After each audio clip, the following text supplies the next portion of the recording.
Neo అందిస్తోంది MBBS plus PG degree abroad options with లో cost fees. ఈ వారం మన గెస్ట్ 2012 ఉమెన్ పోలీస్ ఆఫీసర్ పేరు Swaruparani garu, additional SP vigilance enforcement Visakhapatnam.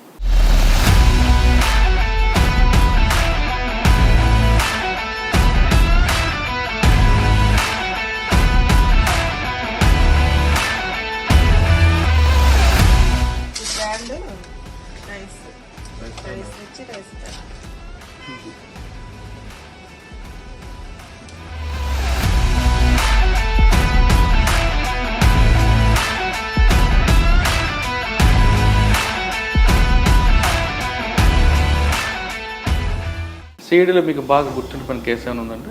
Nagar Kurnool అతను చిన్న బడ్డీ కొట్టు పెట్టుకుని ఉండేవాడు. ఈ చిట్స్ నుంచి వచ్చిన కలెక్ట్ అయిన అమౌంట్ అంతా కూడా ఈయన ఏం చేసేవారంటే కానీ ఇలాగ అతని దగ్గర మొత్తం 70 lakhs అమౌంట్ నేనే చెప్పాను. ఎందుకు ఎలా తీసుకెళ్ళావు, ఎలా కిడ్నాప్ చేసావంటే అసలు అతను ఎవరో మాకు తెలియదని కొందరు, అసలు ఆడు పిచ్చోడు మేడం, వాడు ఏం చెప్తున్నాడు మీరు నమ్మకండి అని కొందరు. ఈయన్ని లై డిటెక్షన్కి రోజు తీసుకెళ్ళేవాళ్ళం. ఇలాంటి కేసు నేను ఎప్పుడు చూడలేదండి అని కండక్ట్ చేసి ఆయన కూడా తల పట్టేసుకున్నాడు. ఎందుకంటే ఇతను వదిలిన తర్వాత నాకు ట్రాన్స్ఫర్ అయ్యింది. సో పాల్గొండ ఇంచుమించు 2 years.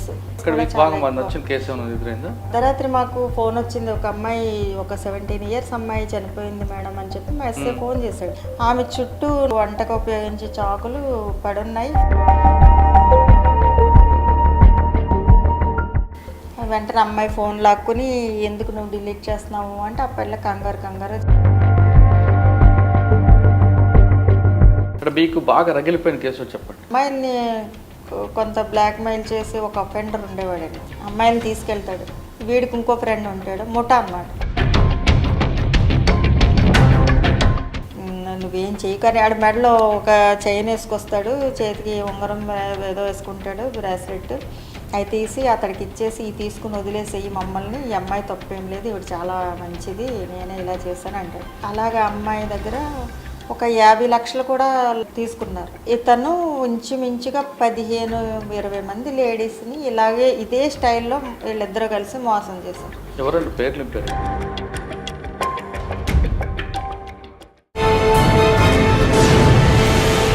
Welcome to crime diaries.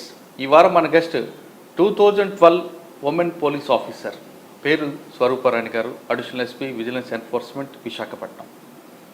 ఆమె డిపార్ట్మెంట్లోకి వచ్చినప్పుడు క్రైమ్ ప్యాటర్న్ ఎలాగుంది, ప్రస్తుతం ప్యాటర్న్ ఇలా మారిందా లేదా, ప్రజలకి పోలీసుకి మధ్యన గ్యాప్ పెరిగిందా తగ్గిందా అనే అంశాలతో పాటు విశాఖపట్నంతో పాటు గతంలో పనిచేస్తున్నప్పుడు ప్రజలు ఏ విధంగా ఉండేవారు, ప్రజలకి పోలీసులకి మధ్యన ఇంకా మరింత సంబంధాలు పెరగాలి, ప్రజల పట్ల పోలీసులకి లేదా పోలీసుల పట్ల ప్రజలకి ఆ గ్యాప్ లేకుండా ఉండాలంటే ఏం చేయాలి విషయాలతో పాటు నేరస్తులకు భయం కల్పించాలన్నా లేదు మహిళలకి భద్రత కల్పించడంలో ఏ విధంగా పోలీసులు దర్యాప్తు చేయాలనే విషయాలని మేడం మీరు తెలుసుకుందాం. మేడం నమస్తే అండి. స్వరూపరాణి గారు 2012 ఉమెన్ పోలీస్ ఆఫీసర్. మీ డిపార్ట్మెంట్లో అందరూ రెబల్ అని పేరు ఎందుకు పెట్టారండి? రెబల్ అని పేరు పెట్టారు, రెబల్ ఆఫీసర్ అని అంటుంటారు ఎందుకంటే? మా 2012 బ్యాచ్లో మా ట్రైనింగ్ అయిన మొత్తం బ్యాచ్లో నేనే అందరికన్నా పెద్దదాన్ని. నేను డిఎస్పీ ట్రైనింగ్ వెళ్ళకముందే నేను ఎండిఓ, దానికి ముందు గ్రూప్ 1లో నేను ఎంపీడీఓగా చేశాను. 5 years ఎక్స్పీరియన్స్ ఉంది. దానికి ముందు ఫిషరీస్, అదే చెప్తాను, దానికి ముందు ఫిషరీస్ డిపార్ట్మెంట్లో చేశాను, దానికి ముందు టీచర్గా చేశాను. దాంతో నాకు ఎక్కువ ఎక్స్పీరియన్స్ ఉండడంతో అన్నిట్లోనూ సబ్జెక్టు తెలియడం వల్ల నేను ఎక్కువగా టార్గెటివ్గా ఉండడం, అన్నిట్లోనూ ముందుకు వెళ్ళిపోవడం వల్ల, లీడర్షిప్ క్వాలిటీస్ ఉండడం వల్ల మిగతా వాళ్ళందరూ ఫ్రెషర్స్ చాలామంది భయంగా కొంచెం అలాగా నేర్చుకుంటూ కొత్తగా ఉండేవాళ్ళు. నేను ఆల్రెడీ ఈ సిస్టంలో ఉన్న దాని మీద నేను ముందుకెళ్ళిపోయేదాన్ని కాబట్టి అలా అనుకునేవాళ్ళు. ఓకే, టీచర్, ఎంపీడీఓ, తర్వాత police, fisheries development officer. Okay, అంటే మీరు యూనిఫామ్ సర్వీస్ అనేది బై చాయిస్ తీసుకున్నారు, ఛాన్స్ కాదు. ఓకే, బై చాయిస్ యూనిఫామ్ ఎందుకు వేసుకున్నారు అనే ప్రశ్న సమాధానం చెప్పే ముందు స్వరూపరాణి గారి కుటుంబం, వాళ్ళు ఎక్కడ బై బర్త్ ఎక్కడి నుంచి వచ్చారు, ఆ ఫ్యామిలీ బ్యాక్గ్రౌండ్ ఏంటి చెప్పండి. మాది ఈస్ట్ గోదావరి అండి, సకినేటిపల్లి మా ఊరు. ఫేమస్ అంతర్వేది పుణ్యక్షేత్రానికి దగ్గరలో ఒక జస్ట్ 8 కిలోమీటర్స్ అండి మాది. సకినేటిపల్లి మా నాన్నగారు ఆర్టిస్ట్ అండి, మా మదర్ టీచర్. బాగా చదువుకున్న ఎడ్యుకేటెడ్ ఫ్యామిలీ. మా మదర్ పేరెంట్స్ నుండి కానీ వాళ్ళ బ్రదర్స్ కానీ అందరూ టీచర్స్గా చేశారు. మా ఫాదర్ వాళ్ళ వాళ్ళ మేనల్లుళ్ళు ఈయన ఒక్కరే కొడుకండి, వాళ్ళు కూడా అంతా టీచర్స్, బాగా చదువుకున్న ఫ్యామిలీ. సో నాకు 2 అక్కలండి, ఒక అన్నయ్య. అక్కలు కూడా 2 పీజీ చేశారు, తెలుగు పండిట్ చేశారు. అన్నయ్య దుబాయ్లో ఉండేవారు, నేను లాస్ట్. సో బాగా మా మదర్ చాలా యాక్టివ్గా ఉండేవారు ఆ మండలంలో. మా మదర్ మేరీగోల్డ్ టీచర్ గారు అంటే చాలా పేరు. ఒక ఆగస్టు 15 కానీ, లేదా రిపబ్లిక్ డే జనవరి 26 కానీ, లేదా ఇంకేదన్నా ప్రోగ్రామ్ వచ్చినా కూడా అన్ని స్కూల్స్ వాళ్ళు మా మదర్కి పిల్లల్ని పంపించి వాళ్ళకి సాంగ్స్ కానీ కల్చరల్ ప్రోగ్రామ్స్ నేర్పమని పంపించేవారు. చాలా ఇల్లంతా ఎప్పుడు సందడిగా ఉండేది. మా మదర్ పాటలు ఆటలు పిల్లలకి నేర్పిస్తూ ఉంటే ఇంకా అలా చూస్తూ పెరిగాను నేను. సో ఇంట్లో బుక్స్ కూడా ఎక్కువ చదివేవాళ్ళమండి మేము. మా మదర్ నవల్స్ ఎక్కువ చదివేవారు. ఆ రోజుల్లో ఆంధ్రభూమి, ఆంధ్రప్రభ పత్రికలు మాకు రెగ్యులర్గా వస్తుండేవి. మా సిస్టర్ కూడా తెలుగు పండిట్ అండి, భీమవరం చేశారు. తను కూడా వచ్చేటప్పుడు చాలా బుక్స్ లిటరేచర్ తెచ్చేది. తాపి ధర్మరావు గారి రచనలు, ఇనుప కచ్చడాలు, తర్వాత దేవాలయాల మీద బూతు బొమ్మలు ఎందుకు, కొత్తపాళి, పాతపాళి, అలాగే ఇంకా నావల్స్, ఎద్దనపూడి సులోచన గారు, ఎండమూరి వీరేంద్రనాథ్ గారి నావల్స్ చాలా ఎక్కువ చదివేవాళ్ళమండి. అలా ఎక్కువ చదువుతూ చిన్నప్పుడు నేను 5th క్లాస్ నుంచి నేను ఈ నవల్స్ లిటరేచర్ చదవడం మొదలుపెట్టాను. నాకు చాలా ఇష్టంగా ఉండేది. సో అలా చదువుతూ ఉండగా కూడా నేను రైటర్ని అయిపోయాను. అలాగే అలవోకగా రాయడం నాకు వచ్చేసింది. ఓకే, మీరు చదువుకున్న తర్వాత యూనిఫామ్ సర్వీస్ కింద రావాలన్నట్టు మీ మదర్ ఆల్రెడీ టీచర్ కూతురుగా మేరీ గోల్డ్ గారి కూతురు మేరీ సిల్వర్గా కాకుండా అయితే నేను టీచర్ అవ్వాలని అనుకోలేదు. అందరూ మా ఫ్రెండ్స్ అందరూ బీఈడీ ఎగ్జామ్ రాస్తున్నారని నేను కూడా రాస్తాను. డిగ్రీ అవ్వగానే జస్ట్ రాద్దామని రాయగానే నాకు సీట్ వచ్చింది, గవర్నమెంట్ సీటు. 300 ఎంతో ర్యాంక్ వచ్చింది, గవర్నమెంట్ కాలేజీలో సీట్ వచ్చింది. ఎందుకు వదులుకోవాలి? అప్పట్లో చాలా గట్టి బీఈడీ చేసేవాళ్ళు. సో చేసేద్దామని చెప్పి రాజమండ్రి కాంప్రహెన్సివ్ కాలేజీలో జాయిన్ అయ్యాను. అయిపోయింది, కోర్స్ అయిపోయింది. అది అవుతుండగా మళ్ళీ అందరూ పీజీకి రాస్తున్నారు. నేను కూడా పీజీకి రాశాను. ఈ బాటనీ ఒకటి, జువాలజీ ఒకటి, ఏదో ఒకటి జాయిన్ అవ్వ. రెండిట్లోనూ సీట్ వచ్చింది. మళ్ళీ Andhra university zoology, marine biology చేసిన. అప్పట్లో ఫిషరీస్ కల్చర్ మంచి భూమిలో ఉండేదండి. సో 95, 97 ఆ టైంలో పీజీ చేశాను. తర్వాత పీజీ జరుగుతుండగానే టీచర్స్ డిఎస్సి, ఫస్ట్ డిఎస్సి మాదండి, టీచర్ రిక్రూట్మెంట్ పోస్టులు అవుతున్నాయంటే నేను ఎగ్జామ్ రాస్తూ జస్ట్ అలాగా రాశాను, అటెండ్ అయ్యాను అంతే. దానికి మళ్ళీ నాకు జాబ్ వచ్చేయడం జరిగింది. ఇంక గవర్నమెంట్ జాబ్ వచ్చింది కదా, జాయిన్ అయిపో అని అందరు అన్నారు. పీజీ ఫైనల్ ఎగ్జామ్స్ రాస్తూనే ఈ జాబ్లో జాయిన్ అయిపోవడం కూడా జరిగింది. జాయిన్ అయిన 2 ఇయర్స్కి నాకు మ్యారేజ్ అయిపోవడం జరిగింది. హైదరాబాద్ వచ్చేసాను. నేను ఆ జాబ్ వదిలేసాను, రిజైన్ చేసి.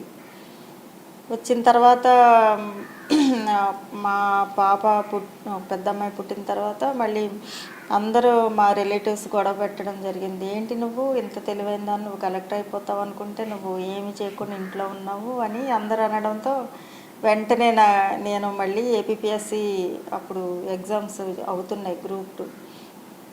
అప్పుడు ఫిషరీస్ డెవలప్మెంట్ ఆఫీసర్ పోస్టు ఒకటే ఉంది. సో నేను జువాలజీ, మెరైన్ బయాలజీ కాబట్టి నేను ఎలిజిబుల్ దానికి. అది గెజిటెడ్ ఆఫీసర్ పోస్ట్. సో దానికి అప్లై చేశాను. ఒక్కటే ఉంది కదా, నువ్వు ఎలాగ చేసావు అని అందరూ అన్నారు.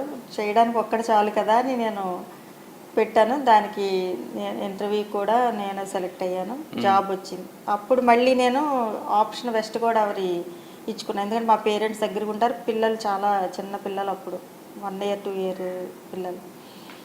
సో వెస్ట్ గోదావరి నర్సాపూర్లో ఫిషరీస్ డెవలప్మెంట్ ఆఫీసర్గా జాయిన్ అయ్యాను. జాయిన్ అయిన తర్వాత కానీ నాకు వచ్చిందని జాయిన్ అవడమే. నా టార్గెట్ ఎప్పుడు నేను గ్రూప్ 1 రాయాలి, నేను ఆర్డీఓ కానీ లేదా డిఎస్పీ అవ్వాలి, ఆ రెండిట్లో ఏదో ఒకటి అవ్వాలని నా టార్గెట్.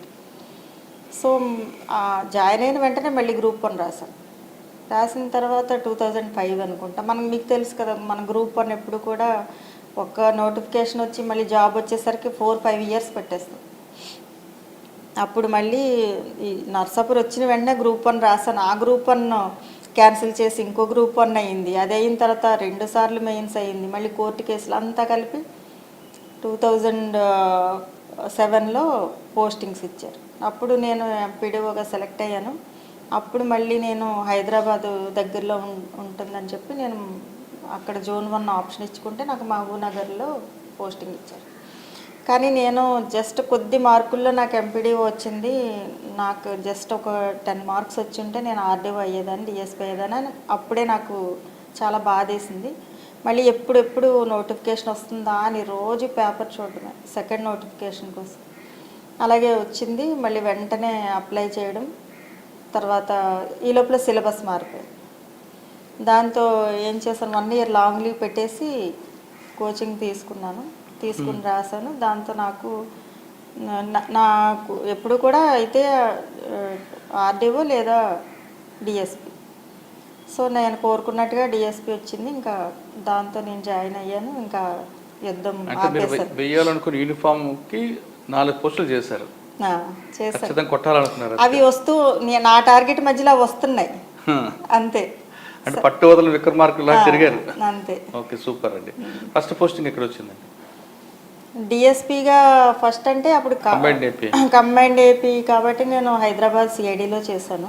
ఫస్ట్ పోస్టింగ్ కాకుండా మీరు ట్రైనింగ్ ఉంటుంది. అవునండి. ఆ ట్రైనింగ్ లో మరి కష్టాలు పోలీస్ అకాడమీ 1 ఇయర్ ట్రైనింగ్ అండి. అప్పటికే నాకు 39 ఇయర్స్. నేను ట్రైనింగ్కి వెళ్ళేటప్పుడు మా బ్యాచ్లో నేనే పెద్దదాన్ని.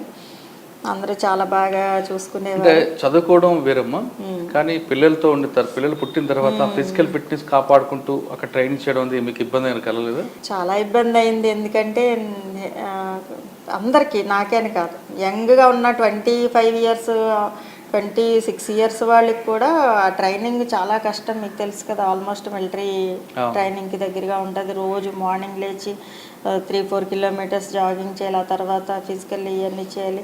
మళ్ళీ ఆఫ్టర్నూన్ మళ్ళీ ఫీల్డ్కి వెళ్ళాలి. మళ్ళీ ఫైరింగ్ ప్రాక్టీస్, వెపన్స్ ట్రైనింగ్ ఇవన్నీ. ఫిజికల్ ఫిట్నెస్ మీరు ఎలా కాపాడుకున్నారు?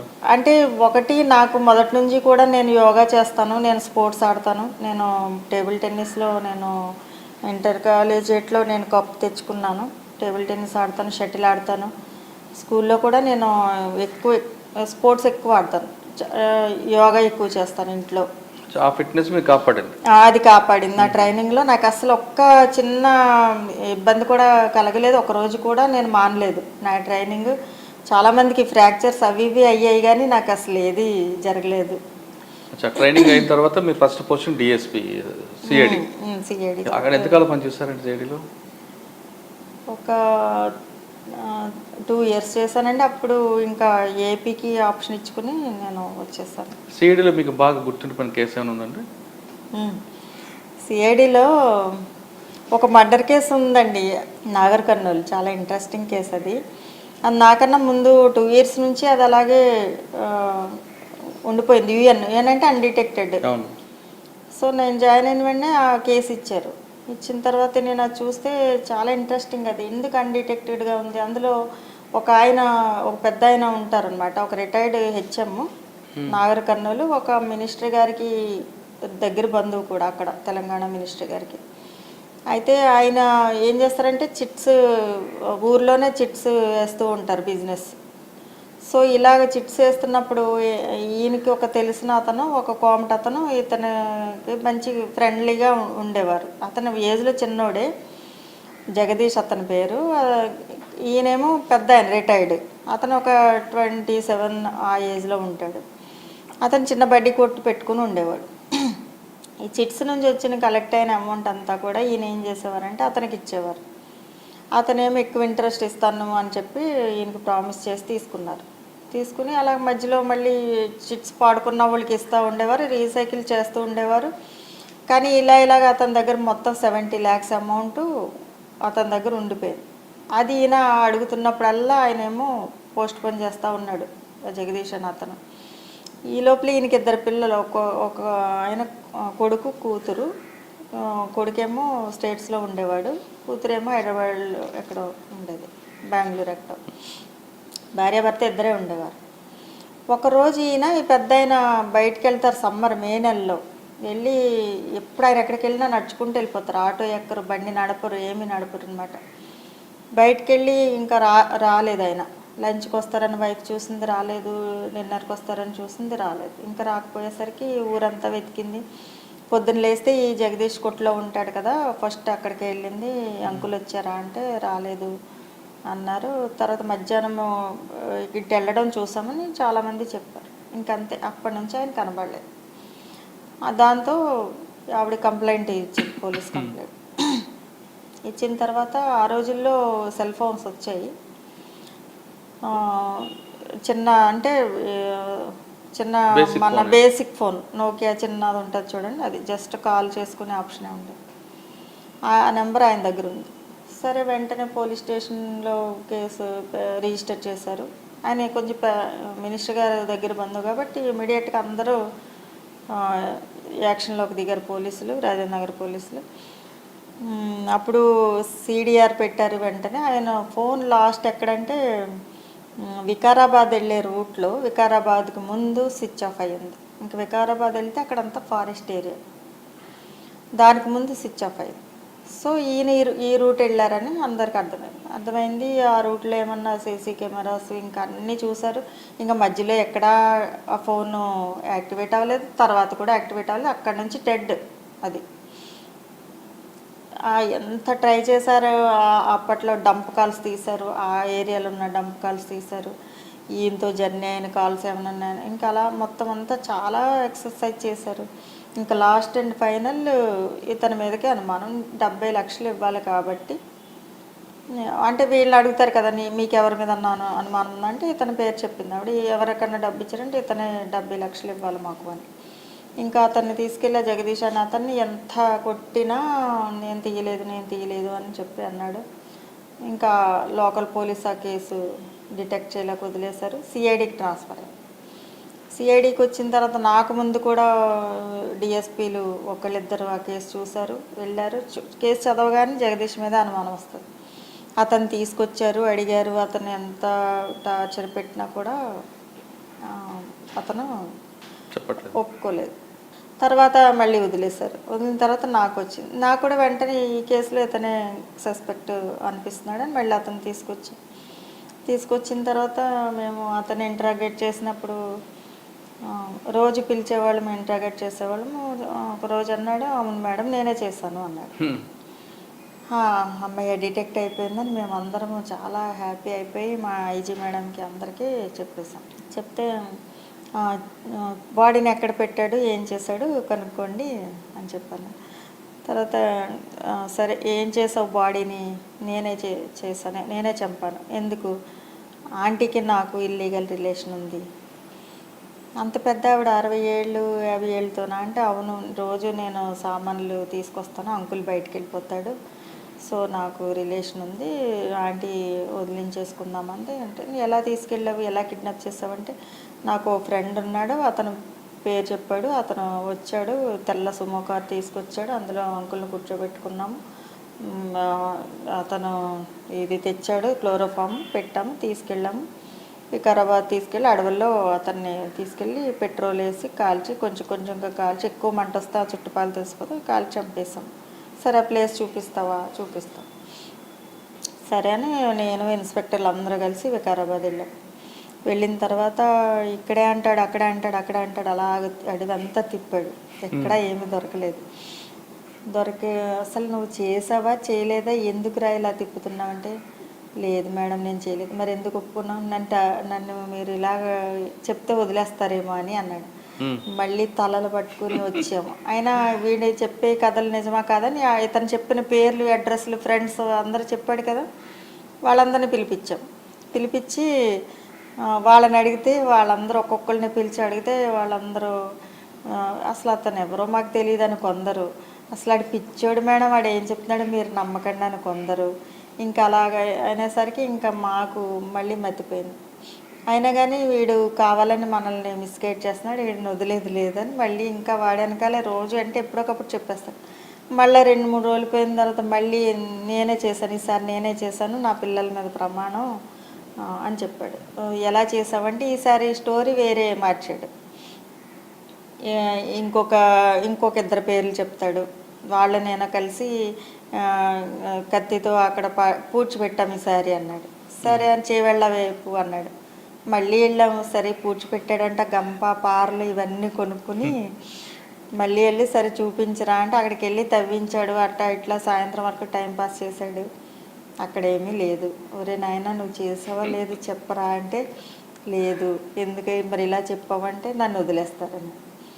లేదు నిన్నేం వదిలేసేది లేదు మేము అని చెప్పి మళ్ళీ తర్వాత 3rd డే మళ్ళీ ఇంకొక ఈ బీహార్ వాళ్ళు అని అక్కడ పేర్లు కూడా చెప్తాడు. బీహార్ పేర్లు ఆడే ఏదో బెహరా అని వాళ్ళు వచ్చారు.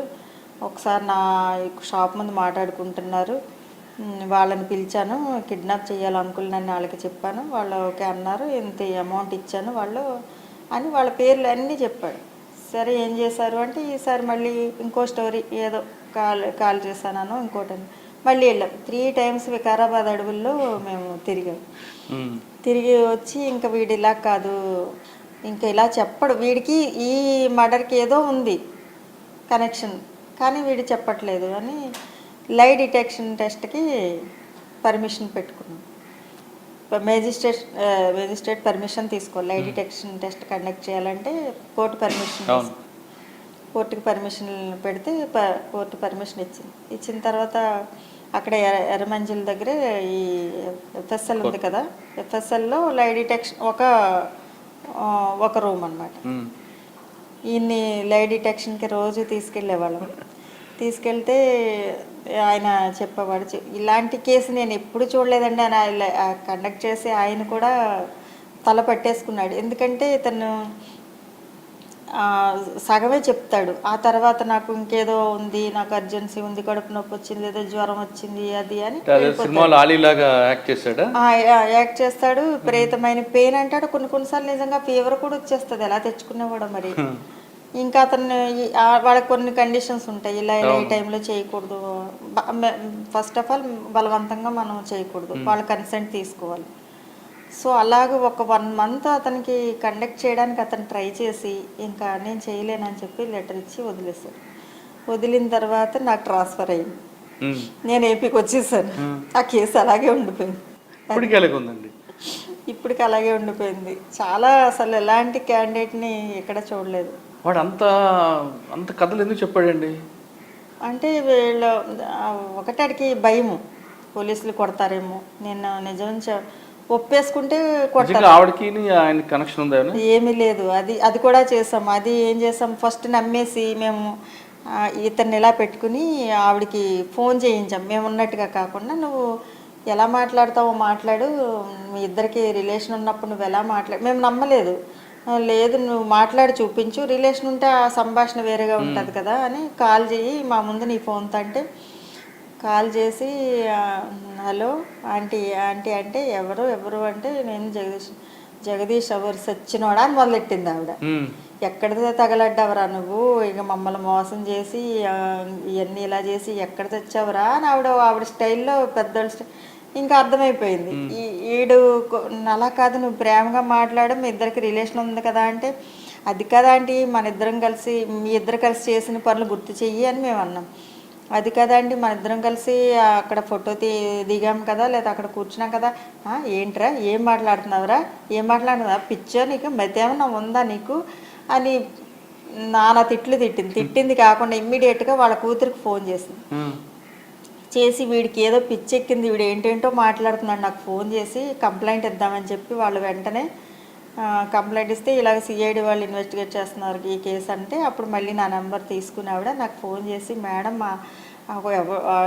ఇలాగ నాకు కాల్ చేసి వేధిస్తున్నాడు అని చెప్పి అంటే ఓకే అయితే ఇది ఫాల్స్ స్టోరీ అని మాకు అప్పుడు అర్థమైపోయింది. చాలా చేసాం, చాలా ఎక్సర్సైజ్. ఇంత విసిగించారు కదా మీరు, బాగా వేసారో వేయలేదు అర్థమైందండి. సరే మీరు ట్రాన్స్ఫర్ అయిపోయారు మేడం. కానీ సాధారణంగా ఒక ఆఫీసర్ యూనిఫామ్ వేసుకోగానే లా అండ్ ఆర్డర్ చేయాలి అని అనుకుంటారు, వెళ్ళి తన పవర్ చూపించాలని. కానీ ఫస్ట్లోనే మీకు నాన్ ఫోకల్ పోస్ట్ ఇచ్చారు. కానీ ఆ నాన్ ఫోకల్ పోస్ట్ అయినా పేరుకి కానీ మీకు ఒక ఎక్స్పీరియన్స్ వచ్చింది మంచిది. దీన్ని మీరు ఏ విధంగా అర్థం చేసుకుంటారు? అలా అనడానికి మా బ్యాచ్ అందరికీ కూడా అప్పుడు నాన్ ఫోకలే ఇచ్చారు. అప్పుడు బైఫర్కేట్ అయిపోయి ఉన్న దాని మీద అందరికీ అక్కడెక్కడో అలా అడ్జస్ట్ చేస్తారు.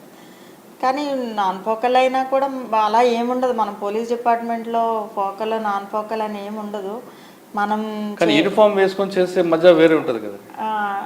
అలా ఏముండదండి. ఇన్వెస్టిగేషన్ ఆఫీసర్స్కి యూనిఫామ్ వేసుకుంటే ఒకలాగా, వేసుకోకపోతే ఒకలాగా ఏముండదు. మాకు అలా అనిపించదు. ఇన్వెస్టిగేషన్ అంటే ఇన్వెస్టిగేషనే. మన మీకు అలా అనిపిస్తుంది బయట నుంచి, వాళ్ళకి ఏదో స్పెషల్ పవర్స్ ఉన్నాయని. యూనిఫామ్ కాదండి, యూనిఫామ్ వేసుకొని పబ్లిక్ లో రావడం, ఆ ఇమేజ్ అది మనం ఎంజాయ్ చేయడానికి, కేసుకి దానికి సంబంధం లేదు. కేసు కోసం కదా, పబ్లిక్ లో ఇమేజ్ వేరేగా ఉంటుంది కదా. యూనిఫామ్ తో మనం వెళ్ళగానే అందరూ సెల్యూట్ చేస్తారు, అందరూ చూస్తారు. అందులో లేడీస్ అనేసరికి ఇంకొంచెం ఇంట్రెస్ట్ గా చూస్తారు. ఇంకొంచెం అది మిస్ అయ్యామని ఎక్కడ కనిపించలేదా? అంటే ఫస్ట్ కరెక్టే, ఫస్ట్ యూనిఫామ్ పోస్ట్ రాలేదని మేమందరం బ్యాచ్ అంతా కూడా మేము బాధపడి, ట్రైనింగ్ అయిన వెంటనే ఎప్పుడెప్పుడు యూనిఫామ్ వేసుకుని డ్యూటీ చేద్దామా అని ఉండేది కదా. కానీ అది ఎంతోసేపు లేదు మాకు. మళ్ళీ ఈ కేసులో మాత్రం మంచి ఎక్స్పీరియన్స్ వచ్చింది. చాలా, అంటే కన్ఫెషన్ అంటారు. మనం మెయిన్ పోలీస్ డిపార్ట్మెంట్లో కన్ఫెషన్కి అసలు ఎవిడెన్షియరీ వాల్యూ అంటారు. కోర్టులో అది చెల్లదు. ముద్దాయి కన్ఫెషన్ ఇస్తే అది కోర్టులో ఎవిడెన్స్గా చెల్లదు. సో చాలా వరకు కూడా నేరాలు కన్ఫెషన్ బేస్ చేసుకుని ఛార్జ్షీట్లు వేస్తూ ఉంటారు. చాలామంది అడప్పేసుకున్నాడు కదా ఇంకేమైంది అని. సో ఈ కన్ఫెషన్స్ ఎంత నమ్మకూడదు, ఎందుకు నమ్మకూడదు అనేది ఇది ఎగ్జాంపుల్. భయపడి లేదా ఇంకో రకంగానో ఎలా కన్ఫెషన్స్తో మిస్లీడ్ చేస్తారు. ఆ కన్ఫెషన్ మనకి ఖచ్చితంగా ప్రూవ్ అవ్వాలి. అతను ఇలా ఒప్పుకున్నాడు కదా మర్డర్ చేశానని, మీరు ఎందుకు అరెస్ట్ చేసి మీరు ఎందుకు జైలుకి పంపలేదని మీరు అనుకోవచ్చు. కానీ ఖచ్చితంగా అక్కడ బాడీ రికవరీ ఉండాలి. ఆ బాడీ ఉండాలి కదా. ఇతను ఎక్కడో పాతి పెట్టాడు, ఏదో ఒకటి బాడీ రికవరీ ఉండాలి. తర్వాత ఇతను ఏ వెపన్తో చేశాడు అనేది, ఆ వెపన్ ఎక్కడుందనేది, ఆ వెపన్ రికవరీ ఉండాలి. సో ఈ రికవరీ ఉన్నప్పుడు మాత్రమే ఈ కన్ఫెషన్కి ఎవిడెన్షియరీ వాల్యూ ఉంటుంది. అంటే మంచి ఎక్స్పీరియన్స్ వచ్చింది సర్వీస్ మొత్తంలో. ఫస్ట్ కేసులోనే మంచి ఎక్స్పీరియన్స్. స్టేట్ బైఫికేషన్ అయిన తర్వాత ఏపీలో ఎక్కడ వచ్చారండి? ఏపీ పాలకొండ డిఎస్పీగా జాయిన్ అయినండి. పాలకొండ, శ్రీకాకుళం పాలకొండ డిఎస్పీ. అప్పుడు యూనిఫామ్ వేసుకుని వచ్చారు? అప్పుడే first uniform post. So Palakonda ఎంతకాలం పనిచేశారండి? పాలకొండ ఇంచుమించు 2 years దగ్గరలో. ఓకే, అక్కడ మెయిన్ ఛాలెంజ్ ఏముందండి? కొంచెం శ్రీకాకుళం బ్యాక్వర్డ్ ఏరియా మనకు తెలుసు. ఇంకా చాలా మూఢనమ్మకాలు ఎక్కువ అక్కడ, బాగా చాలా ఎక్కువ. ప్రతి దానికి కూడా మెడిసిన్ కన్నా తాయెత్తిని వాటిల్ని నమ్ముతారు. మూఢనమ్మకాలు ఎక్కువ, చాలా ఎక్కువ. నేను అసలు ఎప్పుడు చూడలేదు, అంత ఎక్కువ ఉంటాయని అనుకోలేదు. అలాగే ఏమనాలి, అట్రాసిటీస్ కూడా చాలా ఎక్కువ. క్యాస్ట్ ఫీలింగ్స్ కానీ ఇది చాలా ఎక్కువ. చాలా బ్యాక్వర్డ్గా ఉన్నారు అక్కడ ఎస్సీలు కానీ. చాలా డిస్ప్యూట్స్ ఎక్కువే, ఈ గొడవలు కూడా ఎక్కువే, అట్రాసిటీస్ కూడా చాలా ఎక్కువ. అక్కడ ఒక కేసు అండి, ఒక అమ్మాయి మర్డర్ కేసు. అదేంటంటే ఒక అర్ధరాత్రి మాకు ఫోన్ వచ్చింది. ఒక అమ్మాయి, ఒక 17 years అమ్మాయి చనిపోయింది మేడం అని చెప్పి మా ఎస్ఐ ఫోన్ చేశాడు. అంటే మర్డరా అంటే అర్థం కావట్లేదమ్మా, మర్డరా సూసైడ్ అని నాకేం అర్థం కావట్లేదు అన్నాడు. వెంటనే 12కి నేను యూనిఫామ్ వేసుకుని వెంటనే సీన్కి వెళ్ళాను. పక్కనే పోలీస్ స్టేషన్కి జస్ట్ ఒక 2 kilometers వెళ్ళి చూసేసరికి రూమ్ అంతా పూలలో బ్లడ్ అనమాట. పూల బ్లడ్లో బాడీ పడి ఉంది. అమ్మాయి చుడీదార్ వేసుకుని ఉంది, బట్టలన్నీ ఇంటాక్ట్ ఉన్నాయి. చుడీదార్ వేసుకుని ఉంది అమ్మాయి. చాలా లోయర్ మిడిల్ క్లాస్ అమ్మాయి అనుకుందాం. అయితే ఆమెకి ఆర్నమెంట్స్ ఇది దొంగతనానికి కూడా ఏమన్నా అమ్మాయిని చంపారనుకోవడానికి కూడా లేదు అక్కడ. ఆమె చుట్టూ 4-5 చాకులు, వంటకు ఉపయోగించే చాకులు పడున్నాయి. గొంతు అడ్డంగా కోసింది, దాని నుంచి రక్తం విపరీతంగా పడి ఆమె చనిపోయింది. అయితే అమ్మాయికి పేరెంట్స్ చనిపోయారు. ఒక అక్క, ఒక చెల్లి అమ్మాయికి. వాళ్ళ నాన్నగారు చనిపోయిన తర్వాత కంపాషనేట్ గ్రౌండ్స్లో వాళ్ళ అక్కకి జాబ్ ఇచ్చారు. ట్రెజరీ ఆఫీస్ శ్రీకాకుళంలో అమ్మాయి జాబ్ చేసి వస్తుంది. ఈ అమ్మాయి పాల్గొండ, అంటే 40 kilometers. ఈ అమ్మాయి డిగ్రీ 2nd year చదువుతుంది. ఈ వీళ్ళకి ఒక చెల్లి ఉంది, అది ఇంటర్ చదువుతుంది. అయితే ఈ అమ్మాయి ఎలా చనిపోయింది అనేది పెద్ద మిస్టరీ. వెంటనే డాగ్ స్క్వాడ్, ఇవన్నీ క్లూస్ టీమ్ అందరూ వచ్చారు. అంత అర్ధరాత్రి ఫింగర్ ప్రింట్స్ ఇవన్నీ చూసాము. ఆ పూల బ్లడ్ నుంచి బయటికి తొక్కుకుంటూ బయటికి వెళ్ళినట్టుగా కానీ లేవు, ఎక్కడి నుంచి బయటికి వెళ్ళినట్టుగా లేవు. కానీ ఈ అమ్మాయి అంతా మర్డర్ లాగే ఉంది, క్లియర్ కట్ మర్డర్ లాగా కనబడుతుంది. సో అమ్మాయి ఎస్టీ. తర్వాత మేము ఎంతకీ మర్డర్ చేసింది ఎవరు, పోలీస్ డాగ్ స్క్వాడ్ రోడ్డు మీద ఎంత పరిగెట్టినా మా బస్ స్టాప్ వరకు వెళ్ళి ఆగిపోయాయి, ఇంటి చుట్టూ తిరిగి ఆగిపోయి ఏమీ క్లూస్ లేవు. డెకాయిట్ అన్ని సీసీ ఫుటేజ్లు ఇంకా అవన్నీ చూసాం. అక్కడ టీచర్స్ కాలనీ అది. తర్వాత మా ఎస్పీ గారు కూడా వచ్చారు, ఎందుకు ఇది డిటెక్ట్ అవ్వట్లేదు, ఎందుకు దొరకట్లేదు సార్. ఇప్పుడు త్రివిక్రమ్ వర్మ గారు సార్ 2 times వచ్చారు. 2 times వచ్చినా కూడా అది దొరకలేదు. దొరకకపోతే ఎలాంటి క్లూస్, ఫింగర్ ప్రింట్స్ కానీ ఫుట్ ప్రింట్స్ కానీ ఏమీ లేవు. కానీ మేము వెళ్ళగానే ఆ మర్డర్ సీన్లో అమ్మాయి ఏం చేసింది, వాళ్ళ అక్క కూర్చుని సెల్ ఫోన్లో మెసేజ్లు డిలీట్ చేసుకుంటా కూర్చుంది. దాంతో అమ్మాయి మీద అనుమానం వచ్చింది అందరికీ. వెంటనే అమ్మాయి ఫోన్ లాక్కుని ఎందుకు నువ్వు డిలీట్ చేస్తున్నావు అంటే ఆ పిల్ల కంగారుగా చెప్తాను, అదేంటి చెల్లి చనిపోతే బోరున ఎడవాలి కానీ ఈ అమ్మాయి ఫోన్ తీసుకుని మెసేజ్ డిలీట్ చేస్తుందంటే ఏదో ఉంది అనుకుని అమ్మాయిని తీసుకెళ్ళి స్టేషన్లో కూర్చోబెడితే ఎందుకు నువ్వు డిలీట్ చేస్తున్నావు అంటే మెసేజ్లు ఎందుకు నువ్వు, ఎవరి మెసేజ్ అంటే వాళ్ళు ఎవరో బాయ్ ఫ్రెండ్కి, అయితే వీళ్ళిద్దరు కలిసి చంపేశారు. వెంటనే మీడియా అంతా బయట రెడీగా ఉంటారు కదా, ఏ చిన్న మాట అక్క చెల్లిని చంపేసిందని అప్పటికే టీవీలో స్క్రోలింగ్స్ వచ్చేస్తున్నాయి, బాయ్ ఫ్రెండ్తో కలిసి అక్క చంపేసింది. సో ఇలాగ వచ్చేస్తుంటే ఈ అమ్మాయి ఎలా కాదు, అమ్మాయి ఒప్పుకోదు, అమ్మాయిని మీ స్టైల్లో చెప్పండి అని చెప్పి అంటే అమ్మాయిని కూడా కొంచెం లేడీ కానిస్టేబుల్స్ కొద్దిగా గట్టిగా అడిగారు. కడితే అమ్మాయి ఏడుస్తుంది. పాపం ఏడుస్తుంటే నాకెందుకు అమ్మాయి చేసినట్టుగా అనిపించట్లేదు, ఈ అమ్మాయి ఎందుకమ్మా నువ్వు మెసేజ్ చేస్తామంటే కొంచెం అబ్బాయితో నేను కొంచెం వేరే కాన్వర్సేషన్ ఉంది, అది మీరు ఎక్కడ చూస్తే బాగోదు, ఎంబారాసింగ్ ఉంటుందని చెప్పి డిలీట్ చేస్తున్నాను అని అంటే అప్పుడు మాకు నమ్మకం కలిగింది. సో అయినా అసలు ఈ అమ్మాయి మర్డర్ టైంలో ఎక్కడుంది, నువ్వు ఎక్కడికి వెళ్ళావు, నేను ఆఫీస్లో ఉన్నాను మేడం, నేను పొద్దున్న వెళ్ళేసరికి బాగానే ఉంది, నేను సాయంత్రం వచ్చేసరికి డోర్లు అన్నీ వేసి ఉన్నాయి, ఎంత డోరు తలుపు కొట్టినా తీయలేదు, మరి ఎలా వెళ్ళావు నువ్వు ఎలా లోపలికంటే వెనక ఎంత హోల్ ఉంది ఆడ వంటగది డోర్కి, ఆ హోల్లోంచి నేను చెయ్యి పెట్టి గెడ తీసి అప్పుడు లోపలికి వెళ్ళాను. అంతా చూసాం, అంతా బాగానే ఉంది. ఈ అమ్మాయి టికెట్స్ ఉన్నాయంటే చూపించింది, బస్ టికెట్స్. తర్వాత ఈ అమ్మాయి ఆఫీస్లో ఉందా అని మన ఇది రికార్డు కూడా ఉంది, అందులో మన ఫేషియల్ రికగ్నిషన్ యాప్ ఉంటుంది కదా, అందులో కూడా అది ఉంది, ఇన్ టైము అవుట్ టైం కూడా ఉంది. సో అమ్మాయి మధ్యలో వచ్చేసి చంపి వెళ్ళిపోయి అంత అయితే లేదు. సో ఇంకెవరితోనా బాయ్ ఫ్రెండ్తో చంపించింది, వీళ్ళకి గొడవలు అని ఇంక అప్పుడే మొదలయ్యాయి. వీళ్ళ పేరెంట్స్ రిటైర్ అయిన అమౌంట్ కోసం గొడవలు జరుగుతూ ఉన్నాయి వీళ్ళిద్దరు. ఈ అమ్మాయికి పెళ్ళి అయిపోతే నువ్వే తీసేసుకుంటావని ఈ పిల్ల అడుగుతుంది, అందుకే అని చెప్పి ఇంక ఇలాగ గొడవలు స్టార్ట్ అయ్యి అన్ని వెర్షన్స్ వచ్చేస్తున్నాయి. ఈ అమ్మాయి ఫోన్ కాల్స్ అన్నీ చూసాము, CDRs తీసాము, ఎవరితో ఎక్కువ మాట్లాడింది, ఈ అమ్మాయికి లవర్స్ ఉన్నారంటే ఎవరు లేరు, కాలేజ్ పోయి ఎంక్వైరీ చేసాము. ఇంకో చెల్లి ఏమైందంటే అప్పుడు తెలుసు, ఆ చెల్లికి ఇంకొక బాయ్ ఫ్రెండ్ ఉన్నాడు, వాళ్ళిద్దరూ కలిసి ఇంట్లోంచి వెళ్ళిపోయారు, దాని గురించి వీళ్ళిద్దరూ అక్క చెల్లి గొడవలు, నువ్వెందుకు దాన్ని అలాగ లూజ్గా వదిలేసావని ఈ మధ్య అమ్మాయి అక్కని అడుగుతుంది. వీళ్ళిద్దరు చెల్లిని తీసుకురా అని గొడవల్లో ఈ అమ్మాయి ఈ గొడవలు నడుస్తూ ఉన్నాయి. మళ్ళీ ఆ చెల్లిని పట్టుకొచ్చాం. ఇలాగ 1 week అయిపోయింది, మాకెవరో ఇంకా చేసింది ఎవరు అనేది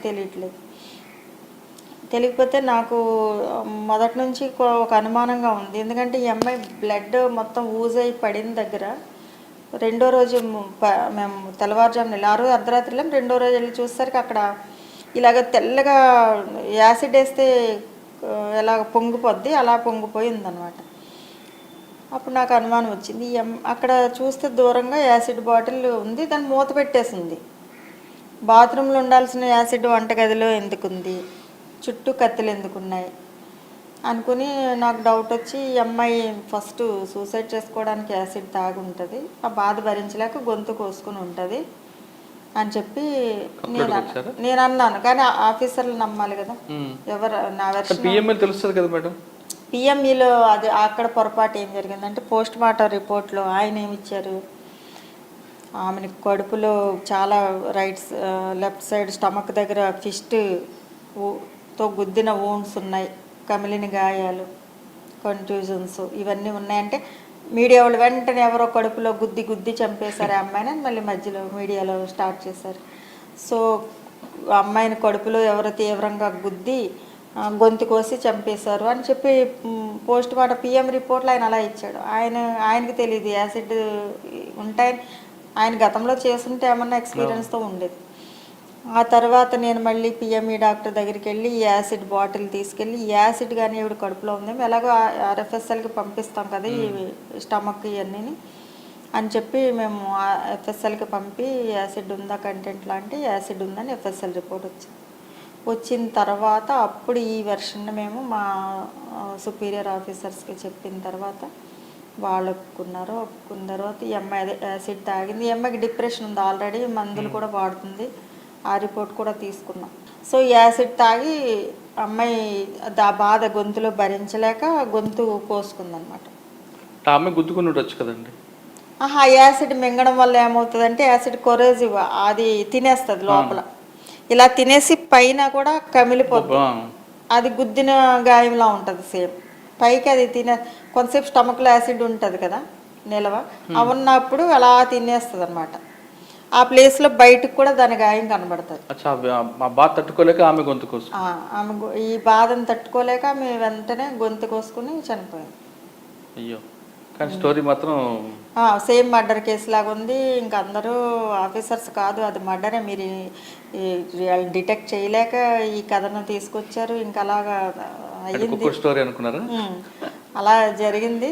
కానీ తర్వాత మళ్ళీ రిపోర్ట్ వచ్చిన తర్వాత క్లియర్ అయింది అందరూ. అంటే ఇక్కడ PMI doctor correct experience person ఇవ్వలేదు. గవర్నమెంట్ డాక్టరే, ఆయన ఎక్స్పీరియన్స్డే, కానీ ఆయనకు అది రావాలని లేదు కదా, ఆయనకి అలాంటి కేసు. తర్వాత ఇంకేం గుర్తున్నాయండి పాలకొండలో? ఇండి ట్రేడ్ అని ఒక కేసు చేసామండి. అతను ఏమనాలి షేర్ మార్కెట్ పేరుతో చాలా మంది అమౌంట్లు కలెక్ట్ చేశాడు పాలకొండలో. అతను వైజాగ్ లో షేర్ మార్కెట్ పెట్టి అక్కడ గవర్నమెంట్ టీచర్స్ అందరి దగ్గర షేర్ మార్కెట్లో మీకు ఏమనాలి 10% ఇంట్రెస్ట్తో మీకు అమౌంట్ వస్తుంది అని చెప్పి అందరికీ బ్లాంక్ చెక్లు ఇచ్చేసేవాడు. అలాగ మొత్తం ఒక 30-40 కోట్లు అమౌంట్ టీచర్స్ అందరి దగ్గర కలెక్ట్ చేశాడు. ఆ కేసు కూడా మేమే టేకప్ చేసి మొత్తం అతను పట్టుకుని అదంతా మొత్తం అతను ప్రాపర్టీస్ కూడా అటాచ్ చేయడం జరిగింది. తర్వాత అది చాలా వాల్యూమినస్ కేసు అవడంతో దాన్ని సిఐడికి మేము ట్రాన్స్ఫర్ చేయడం జరిగింది. అంటే వాళ్ళు రికవర్ అయిందండి? రికవర్ అయింది. అతను సంపాదించిన ఆస్తులన్నీ తిరిగి అమ్మేసి కొంత అంతా వాళ్ళకి క్లెయిమ్ చేసినంత ఇవ్వకపోయినా కోర్టు డెసిషన్ వరకు వెళ్ళి ఉంటుంది. సార్ పాలకొండ తర్వాత ఎక్కడ వచ్చారు మేడం? పాల్గొన్న తర్వాత నేను మళ్ళీ సిఐడిలో చేశానండి, గుంటూరు సిఐడిలో. లాండ్ ఆర్డర్ ఎక్కడ చేశారు? మళ్ళీ తర్వాత వెంటనే ఏసీపీ వెస్ట్ వైజాగ్ వచ్చాను. గుంటూరు సిఐడి తర్వాత ఏసీపీ వెస్ట్గా వెస్ట్ ఏసీపీ ఓకే విశాఖపట్నం వచ్చాను. అక్కడ కూడా ఇంట్రెస్టింగ్ ఒకటి. అంటే ఏసీపీ ఈస్ట్ వచ్చారా వెస్టా? వెస్ట్. వెస్ట్కి వచ్చి ఇంకొక ఇంట్రెస్ట్ చెప్పే ముందు సాధారణంగా విశాఖపట్నంలో కానీ ఈవ్టీజింగ్ ఇవన్నీ కనిపిస్తుంటాయి. మీకు చాలా కేసులు వచ్చి ఉంటాయి. గోపాలపట్నం అవ్వచ్చు, తర్వాత ఎన్ఈడి కొత్త రోడ్డు, మురళీనగర్, ఇవన్నీ కూడా ఎక్కువ ఈవ్టీజింగ్ కనిపిస్తుంది. ఇంకా ముందుకు వెళ్తే శైలన్ నగర్ అంతా కూడా.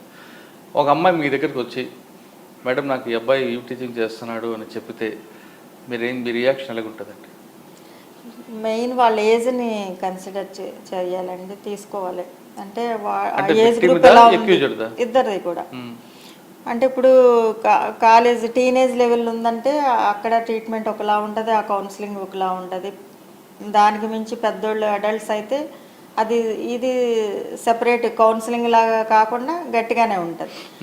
మైనర్స్ అనగానే వాళ్ళని కొంచెం ఇద్దరు మైనర్స్ కాబట్టి వాళ్ళకి తెలియదు కాబట్టి ఈ చట్టాల గురించి వీటి గురించి అవగాహన ఉండదు కాబట్టి జనరల్గా ఈవిటీజింగ్ ఎంతవరకు జరిగింది, జస్ట్ మాటల వరకునేనా, ఫిజికల్ అబ్యూజ్ ఏమైనా చేస్తున్నాడా, లేకపోతే ఫొటోస్ తీసి ఈ అమ్మాయిని ఏమైనా బెదిరిస్తున్నాడా, చాలా రకాలు ఉంటాయి అందులో. ఈవిటీజింగ్లో చాలా రకాలు ఉంటాయి. మీకు బాగా రగిలిపోయిన కేసు చెప్పండి. అంటే వాడిని తీసుకురావాలి తన్నాలి అనే కోపం వచ్చిందని? అంటే అంత ఈవిటీజింగ్ అని కాదు కానీ అమ్మాయిల్ని కొంత బ్లాక్మెయిల్ చేసి ఒక అఫెండర్ ఉండేవాడండి. అది ఈవ్ టీజింగ్ అనొచ్చో లేదో కానీ మీరు చెప్పిన ఈవ్ టీజింగ్లో అంత అలాంటి కేసులు అయితే లేవు. ఇక్కడ అమ్మాయిల్ని వేధించే ఒక కేసు ఉందో దొరికింది ఒకటి. అది ఒక అతను ఉండేవాడండి, అమ్మాయిలు అమ్మాయిలతో లవ్ అఫైర్ పెట్టుకునేవాడు. అమ్మాయిలు అంటే అమ్మాయిలు కాదు, మ్యారీడ్ ఉమెన్తో. వాళ్ళు కూడా హస్బెండ్స్ ఇక్కడ ఉండరు, వేరే చోట ఎక్కడో దుబాయ్లో ఉండడము, లేకుంటే ఇతను ముందే అతను ఇన్ఫర్మేషన్ తీసుకుంటాడు.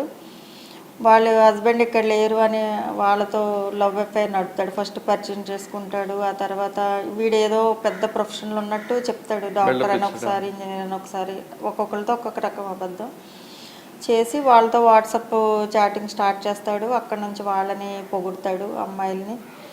ఇంకా వాళ్ళని మొత్తానికి ప్రేమలో పడేస్తాడు. ఎలాగో హస్బెండ్స్ ఇక్కడ ఉండరు, దూరంగా ఎక్కడ ఉంటారు, కావాల్సిన డబ్బులు పంపిస్తారు, లేదా రకరకాల రీజన్స్, ఒంటరితనము, ఎవరు లేకపోవడము, అలా చాటింగ్ ఫ్రెండ్షిప్తో మొదలయ్యి ఇతనికి వాళ్ళు అతని వల్ల పడిపోతారు. అలా అతను అమ్మాయిని తీసుకెళ్తాడు. వీడికి ఇంకో ఫ్రెండ్ ఉంటాడు, ముఠా అన్నమాట. ఈ అమ్మాయిని పార్క్ ఫస్ట్ టైం రమ్మంటాడు, పార్క్కి వెళ్దాం, మన ఇద్దరం అక్కడికి వెళ్దామా అంటాడు. వస్తానంటది. నువ్వు మొన్న పంపిన ఫోటోలో చాలా బాగున్నావు, అందులో సేమ్ అలాగే రెడీ అయ్యిరా, అందులో జ్యువెలరీ అలా వేసుకునిరా అంటే ఈ అమ్మాయి మురిసిపోయి అలాగే రెడీ అయ్యి వస్తుంది. వచ్చిన తర్వాత వీళ్ళిద్దరు కారులో కూర్చుని కాస్త రొమాన్స్ స్టార్ట్ చేస్తారు. చేసినప్పుడు వీడి ఫ్రెండ్కి ఆల్రెడీ ఏం చేస్తాడు, చాటు నుంచి ఫోటోలు తీస్తాడు. వచ్చి సడన్గా వీళ్ళ ముందు ప్రత్యక్షమవుతాడు. వీడి షాక్ అయినట్టుగా యాక్ట్ చేసి వాడి దగ్గరికి వెళ్ళి కెమెరా లాక్కోపోతాడు. వాడేమో ఇవ్వనని చెప్తాడు. వీళ్ళిద్దరి మధ్య కొంచెం అయిన తర్వాత అవతల వాడు ఆల్రెడీ ఈమె గురించి ఇన్ఫర్మేషన్ వీడు చెప్తాడు కదా, ఈ హస్బెండ్ అలా ఉన్నాడు. ఈ ఎవడైతే ఫోటోలు తీస్తాడో ఆడొచ్చి ఈ అమ్మాయి దగ్గరికి వచ్చి, నువ్వు పలానా కదా, మీ ఆయన నాకు తెలుసు, మీ ఆయన లేకుండా నువ్వు ఇలాంటి పనులు చేస్తున్నావు, ఇప్పుడే చెప్తాను నీ సంగతి, ఈ ఫోటోలు పంపిస్తాను అంటాడు. అంత అమ్మ చెప్పొద్దు, నీకు దండం పెడతాను, నీకు అలా చేయొద్దని అమ్మాయి ఏడుస్తుంది. వీడు కూడా అరే ఈ అమ్మాయి పరువు పోతుంది, ఈ అమ్మాయిది ఏం తప్పు లేదు, అంత తప్పు అంతా నాదే, నువ్వేం చేయకని ఆడ మెడలో ఒక చైన్ వేసుకొస్తాడు, చేతికి ఉంగరం ఏదో వేసుకుంటాడు, బ్రాస్లెట్. అవి తీసి అతడికి ఇచ్చేసి, ఈ తీసుకుని వదిలేసేయి మమ్మల్ని, ఈ అమ్మాయి తప్పేం లేదు, ఇవి చాలా మంచిది, నేనే ఇలా చేశాను అంటాడు. వాడంటాడు, అబ్బే అలా కాదు, ఇది దీంతో నాకేమీ అవ్వదు, నేను చెప్పేస్తాను అంటాడు. అప్పుడు అంటాడు, పోనీ నీ కూడా ఇచ్చేసేయి అని అమ్మాయిని అంటాడు. అప్పటికి అమ్మాయి మంచిగా నగలు ఇవన్నీ వేసుకుని వస్తుంది కదా, ఆమె కూడా తీసిచ్చే అని ఎంకరేజ్ చేస్తాడు. ఆమె కూడా తీసిచ్చేస్తుంది. సరే ఈసారి ఓకే అని వదిలేసాను, మిమ్మల్ని డిలీట్ చేస్తానని ఆడు వెళ్ళిపోతాడు. వెళ్ళిపోయిన తర్వాత అమ్మాయి బతికామరా బాబు అనుకుని ఇద్దరు వెళ్ళిపోయినట్టుగా యాక్ట్ చేస్తారు. తర్వాత కొన్ని రోజులకి ఏం చేస్తాడు, మళ్ళీ సడన్గా అమ్మాయి వాట్సాప్కి వీళ్ళిద్దరు ఫోటో పంపుతాడు. పంపిన తర్వాత మళ్ళీ అమ్మాయి షాక్ అవుతుంది, ఇదేంటి ఆ రోజు డిలీట్ చేశాడు కదా, మళ్ళీ ఇప్పుడు ఎందుకు తీసావని మళ్ళీ వాట్సాప్లో అమ్మాయి కాల్ చేసి, అంటే కొద్దిగా డబ్బులు అవసరం అయ్యింది నాకు, కొద్దిగా ₹1,00,000 సర్దు అంటే, మరి డిలీట్ చేసేస్తావా అంటే డిలీట్ చేస్తాను. మళ్ళీ అలాగా అమ్మాయి దగ్గర ఒక 50 లక్షలు కూడా లాగిన వాళ్ళని తీసుకున్నారు. 50 lakhs ఎలా ఇచ్చావమ్మా నువ్వు అంటే, భయం వేసింది మేడం, మా ఆయనకి తెలిస్తే అల్లరైపోద్ది, గొడవ అయిపోద్ది, నా గోల్డ్ అమ్మేసి ఇచ్చాను, తర్వాత కొన్ని ఇంట్లో సామాన్లు కూడా అమ్మేసి ఇచ్చారు భయంతో పాపం. అలాగ ఇతను ఇంచుమించుగా 15-20 మంది లేడీస్ని ఇలాగే ఇదే స్టైల్లో వీళ్ళిద్దరూ కలిసి మోసం చేశారు. ఎవరండి పేర్లు చెప్పకూడదు. సో వాళ్ళు చేసిన తర్వాత వాళ్ళు ఏమంటారు వచ్చి, ఇలాగైపోయింది మాకు, ఇంత అన్యాయం అయిపోయింది, మా పేర్లు బయటకు రాకూడదు, వాడికి శిక్ష పడాలి. అలా కాదమ్మా, ఒక కంప్లైంట్ ఉండాలి, ఎవరో ఒకళ్ళు కంప్లైంట్ ఇస్తేనే కదా, ఎఫ్ఐఆర్ వేస్తేనే కదా అతను తీసుకొచ్చి ఛార్జ్షీట్ వేసి పంపడానికి అవుతుంది. మామూలుగా ఏదో తన్నేసి కొట్టేసి వదిలేస్తే ఏముంది, మళ్ళీ ఇంకొక అమ్మాయిని పట్టుకుంటాడు. అయితే వాళ్ళు అసలు ఆ 14 మంది అమ్మాయిలు కూడా ఒకళ్ళు ఎలా తెలిసిందంటే, అందులో ఒకళ్ళు తెలిసిన వాళ్ళు కూడా ఉన్నారు, ఒక ఇంట్లో వాళ్ళు, కొంచెం బంధువులు, ఫ్రెండ్స్ కూడా ఉన్నారు. సో మొత్తానికి వాళ్ళందరి దగ్గర కంప్లైంట్ తీసుకోలేకపోయాము. తీసుకోకపోతే ఆఖరికి అందులో ఒక ఆమె, ఎవరో లేని ఒక ఆమె తను ఇవ్వడానికి ఒప్పుకుంది. ఆమె కంప్లైంట్ మీద అతన్ని తీసుకొచ్చి అరెస్ట్ చేయడం జరిగింది, రిమాండ్ పెట్టడం జరిగింది. అలా అరెస్ట్ రిమాండ్ కాకుండా మీరు గట్టిగా మాట్లాడారు, అవన్నీ ఉంటాయి, మాట్లాడతాము, జరిగేవి. వాడు చాలా షాకింగ్ ఉంటుంది.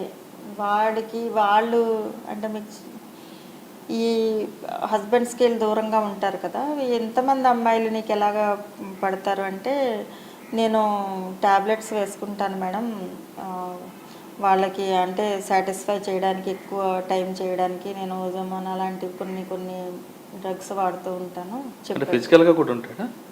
వాళ్ళతో ఫిజికల్ రిలేషన్ పెట్టుకుంటాడు, ప్లస్ బంగారం కూడా. ఫిజికల్ రిలేషన్ పెట్టుకున్న తర్వాతే వాళ్ళ నుంచి అన్ని అమౌంట్ తీసుకుంటాడనమాట. తీసుకుని ఆ ఫోటోలే వీళ్ళని వాడి భయపెడతాడు. ఫ్రెండ్కి ఏం బెనిఫిట్ అండి?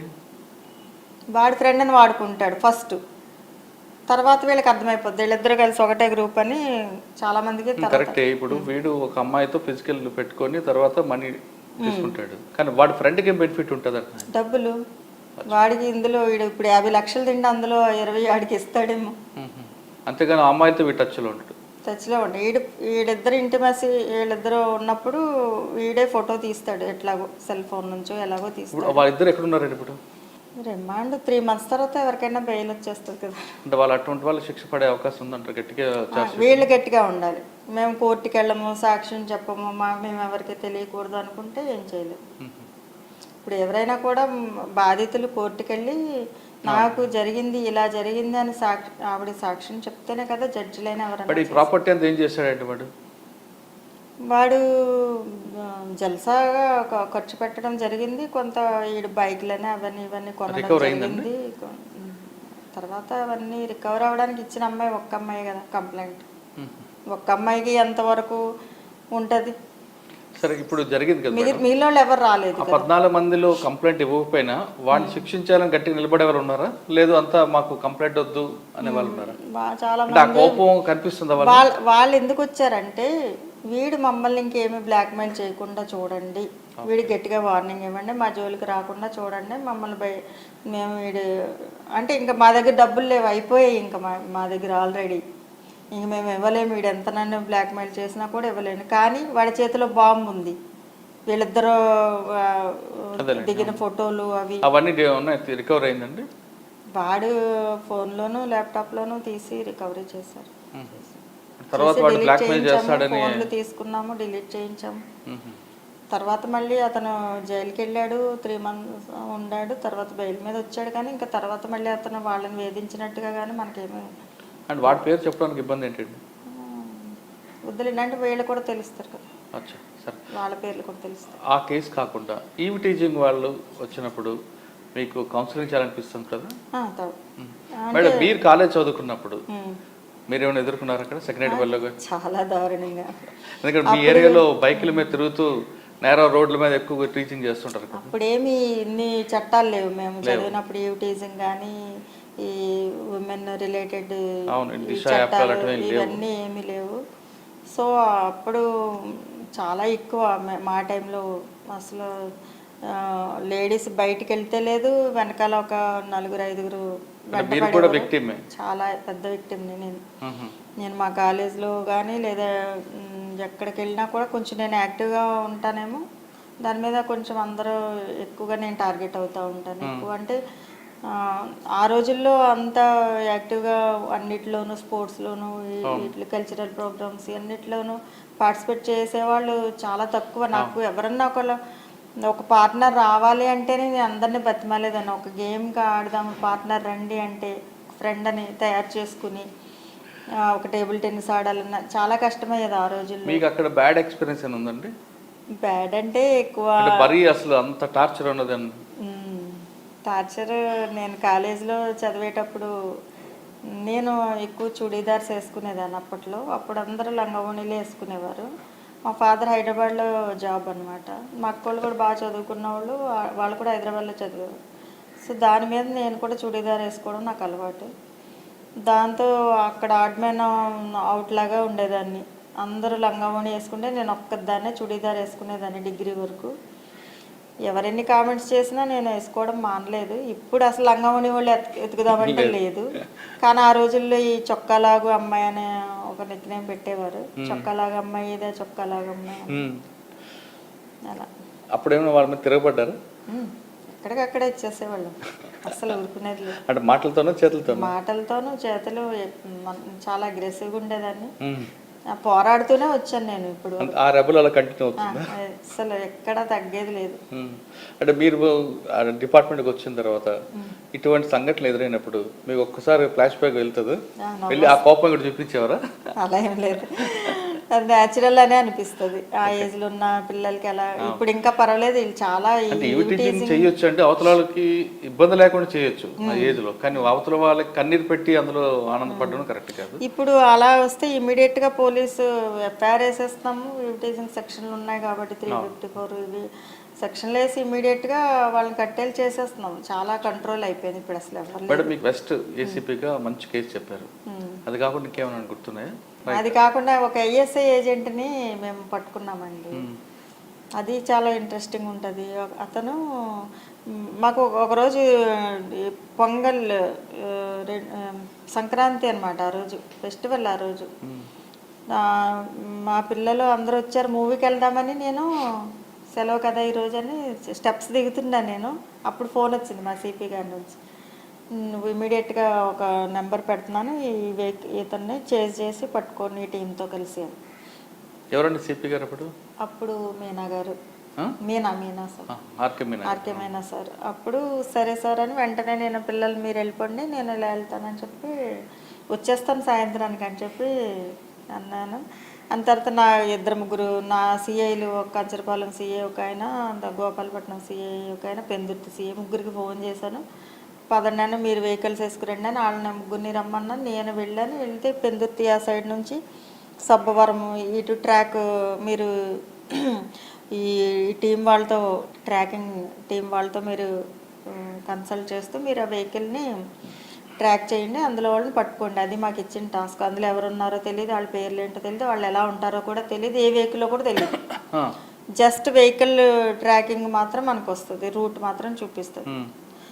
సో వాళ్ళతో మాట్లాడుకుంటూ మేము అలా వెహికల్ మా ముందు నుంచి వెళ్ళిపోతుంది పట్టుకుందాం. ఇక్కడ సబ్బవరం దాటేసాము, తర్వాత హైవే మీదకి వచ్చేసింది, ఆనందపురం ఇటు దాటేసింది, శ్రీకాకుళం వైపు వెళ్ళిపోతుంది.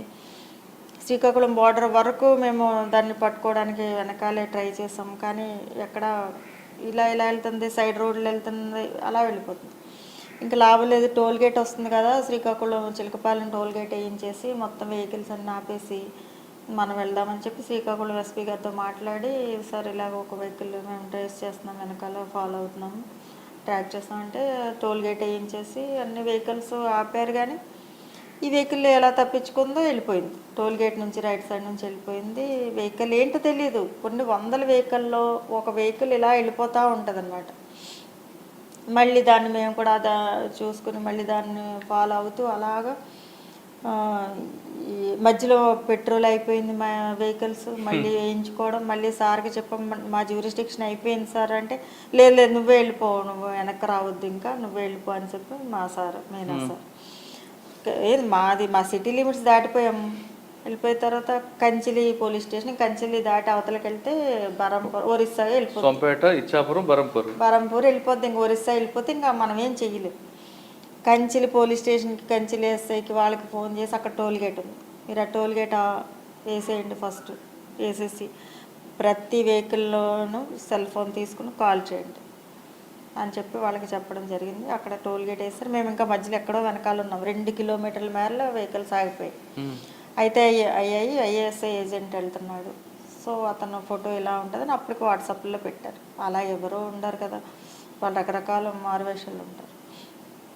అప్పుడు అతను ప్రతి వెహికల్ అక్కడ ఎస్ఐ టీము కాల్ చేస్తూ ఉంటే ఒక టొమాటో లారీలో డ్రైవర్ ఫోన్ తీసుకుని చేస్తుంటే అది ట్రేసర్, మేము ఏదైతే ట్రాక్ చేస్తామో అది. లారీ పక్కకు పెట్టు అంటే వాడు వెనకాల ఇంకో లారీ ఉంది, 2 లారీల్లో వస్తున్నారు, 2 ముస్లిమ్స్ బెంగళూరు నుంచి టమాటోస్ తీసుకొస్తున్నారు. లారీ డ్రైవరు, క్లీనరు, నలుగురు. వాళ్ళ నలుగురిని పక్కకు తీసుకెళ్ళి కంచిలి పోలీస్ స్టేషన్కి తీసుకెళ్తే పైన ఎంత టమాటోలు, కింద ఏమో వెపన్స్ ఉన్నాయా లేకపోతే బాంబులు ఉన్నాయో ఏమున్నాయో మాకు తెలియదు, లేదా వాళ్ళ చేతుల్లో వెపన్స్ ఉన్నాయా లేకపోతే బాంబులు ఉన్నాయి. ఐఎస్ఐ ఏజెంట్లు అన్నారు. మేము మాత్రం వెళ్ళిపోయాం ఉన్న పళంగా, మా సిఐల దగ్గర ఒకళ్ళ దగ్గర వెపన్ ఉంది అంతే. మేము పర్సనల్ వెపన్స్ కూడా తీసుకోలేదు అప్పుడు, మధ్యలోంచి వెళ్ళిపోయి. సరే కంచిలి పోలీస్ స్టేషన్కి వెళ్ళి వాళ్ళని తీసుకురండి అంటే వాళ్ళ చేతులు ఇలా వెనక్కి పట్టుకుని తీసుకొచ్చారు. వాళ్ళని ఇంట్రాగేట్ చేయడం, వాళ్ళ హిందీ లేదా కన్నడ. సో వాళ్ళతో ఏదో కష్టాలు పడి అక్కడ కొంత ఇంట్రాగేట్ చేసి వాళ్ళు ఏంటంటే జస్ట్ మేము వాళ్ళ పర్మిట్స్, వాళ్ళ లోడు సంబంధించి పేపర్స్ అన్నీ కరెక్ట్గా ఉన్నాయి. టమాటా ఎక్కడి నుంచి ఎక్కడికి తీసుకెళ్తున్నారు, ఎక్కడ ఇస్తున్నారు అన్నీ బాగానే ఉన్నాయి. ఆఫీసర్స్కి ఫోన్ చేస్తే లేదు వాళ్ళని తీసుకుని సిటీకి తీసుకొచ్చానంటే ఆ 2 లారీలని వెనక పెట్టుకుని మేము అక్కడ నుంచి ఆ రోజంతా అక్కడే ఉండిపోయాం. నైట్ అవి తీసుకుని సిటీకి వచ్చేసరికి తెల్లవారుజాము మెల్లగా వస్తున్నాయి, లోడెడ్ కదా. తీసుకొచ్చి పిఎం పాలెం పోలీస్ స్టేషన్ దగ్గర టమాటా లారీలు పెట్టి టమాటాలు ముందు అక్కడ చెక్ చేయండి కింద ఏమైనా ఉన్నాయంటే ఏమీ లేవు. టమాటాలన్నీ చూసారు, ఏమీ లేవు. వాళ్ళని ఇంట్రాగేట్ చేయి, నువ్వే తీసుకొచ్చావు కదా, నువ్వే ఇంట్రాగేట్ చేయి. వాళ్ళు ఎక్కడి నుంచి వచ్చారు, ఏం తెస్తున్నారు, ఇది మనకి ఇన్ఫర్మేషన్, వీళ్ళు ఐఎస్ఐ ఏజెంట్లు అంతే. సరే వాళ్ళతో కూర్చుని ఎంతసేపు ఇంట్రాగేట్ చేసినా, ఎన్ని రకాలుగా చేసినా వాళ్ళు ఏమి చెప్పట్లేదు పాపం. సరే ఆఖరికి నాకు అర్థం కాలేదు ఏంటి వీళ్ళ పరిస్థితి. అక్కడికి బెంగళూరు నుంచి ఫోన్లు వచ్చేస్తున్నాయి, అక్కడ నుంచి వచ్చేస్తున్నాయి. వాళ్ళ ఫ్లైట్ ఎక్కి వచ్చేసారు బెంగళూరు నుంచి. ఈ ఐఎస్ఐ సంబంధించి మన పోలీస్ డిపార్ట్మెంట్, తర్వాత ఇండియన్ ఆర్మీ వాళ్ళు కూడా వచ్చేసారు. అందరు నా ఫోన్ నెంబర్ తీసుకుని నాతో మాట్లాడడం మొదలుపెట్టారు. ఏంటి ఏం చెప్తున్నాడో లేదు.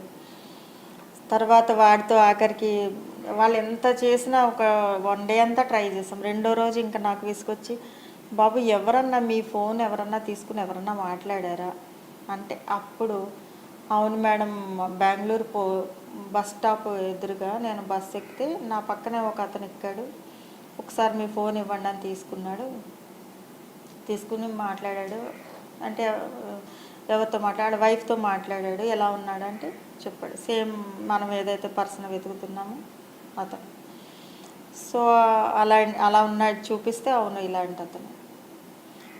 అప్పుడు ఎన్నిసార్లు తీసుకున్నాడు, మళ్ళీ 2వసారి కూడా తీసుకుని ఏం మాట్లాడండి, నేను ఇలా ఇక్కడ ఉన్నాను, నువ్వు కంగారు పడకు, నేను వస్తున్నాను అని 2 మాటలు మాట్లాడాడు. సో అది అతను వైఫ్ని మనం ఇంటర్సెప్షన్ అది ట్రాకింగ్లో ఏజెంట్ వైఫ్ నెంబర్ని పెట్టారు. ఎందుకంటే ఎప్పుడైనా హస్బెండ్ చేస్తాడు కదా.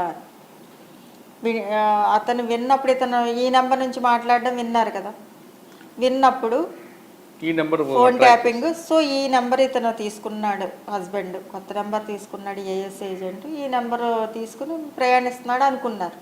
జనరల్గా అదే అనుకుంటారు కదా, వాళ్ళు ఇంకా తెలివైన వాళ్ళు. వాళ్ళేమో పబ్లిక్ ఫోన్లు వాడుకుంటారు, వాళ్ళే డైరెక్ట్గా నంబర్లు తీసుకుని వాడుకోరు అని మనకి తెలుసు. అయినా కానీ ఛాన్స్ ఎందుకు వదిలేయాలి, ఒకవేళ ఇతను కూడా అయ్యి ఉండొచ్చు కదా. సో అది జరిగిన విషయం. సో ఈ ఫోన్ నెంబర్ ఇతనే ఉంది కాబట్టి ఇతనే ఐఎస్ఐ ఏజెంట్, ఇలా మూవ్ అవుతున్నాడని ఇన్ఫర్మేషన్ అందరికీ బెంగళూరు నుంచి వాళ్ళని ట్రేస్ చేసుకుంటూ వస్తున్నారు. ఎవరో పట్టుకోలేకపోయారు. బెంగళూరు నుంచి మళ్ళీ ఏపీ పోలీసులకు ఇచ్చారు, విజయవాడ నుంచి మళ్ళీ అక్కడ దాదాపు 500 కిలోమీటర్లు ట్రాక్ చేయలేకపోయారు. ఏ వెహికల్ ఉంటాడో తెలీదు, ఎలా ఉంటాడో తెలీదు. ఫోన్ నెంబర్ ట్రాక్ చేసుకుని వస్తున్నారు. ఆ ఫోన్ నెంబర్ని పట్టుకుని అన్ని టోల్గేట్ ఆపి అందరినీ కాల్ చేయాలని ఐడియా ఈ మధ్యలో ఎవరికీ రాలేదు. సో ఇంకా మాకు బోర్డర్ అంటే పట్టుకోగలము అనుకున్నాం, ఎందుకంటే 1 కిలోమీటర్ ముందు మాకు కనబడతా ఉంది. సో తర్వాత అప్పుడు ఇలా జరిగిందని నేను చెప్పడం జరిగితే వెంటనే ఇమీడియట్గా అక్కడ పోలీసు బస్ స్టాప్ దగ్గర సీసీ కెమెరాలు ఏమన్నా ఉన్నాయేమో అన్నీ చూసి వాళ్ళు ఆ క్యాండిడేట్ అక్కడ మూవ్ అయ్యినట్టుగా అలా రికార్డులో వాళ్ళు గమనించినట్టున్నారు. ఆ తర్వాత ఓకే అని చెప్పి వీళ్ళని తీసుకుని వాళ్ళు తీసుకెళ్ళిపోయారు. బెంగళూరు నుంచి వాళ్ళు పోలీస్ టీం వచ్చేసి వీళ్ళని తీసుకుని వెళ్ళిపోయారు. దాంతో మేము వాళ్ళని హ్యాండ్ ఓవర్ చేసి మేము ఊపిరి తీసుకున్నాం. అది వాళ్ళకి అన్యాయం కదా మేడం, వాళ్ళు బై మిస్టేక్ ఫోన్ ఇచ్చినందుకు వాళ్ళు అన్యాయం అంటే జస్ట్ వాళ్ళని తీసుకెళ్ళి ఏం జరిగిందని ఎవిడెన్స్ కోసం తీసుకుంటారు తప్ప వాళ్ళేమి ఇందులో లోడ్ అంతా వేస్ట్ అవుతుంది కదా. లేదు, ఇవన్నీ పంపించేసారు, మళ్ళీ వెనక్కి పంపించేసారు, లోడ్ ఏం వేస్ట్ అవుతుంది. అది మీకు బాగా మంచి ఎక్స్పీరియన్స్ కేసులు ఉన్నాయి. చాలా చాలా ఓకే, అక్కడి నుంచి ఇక్కడ ప్రమోషన్ మీద వచ్చారా?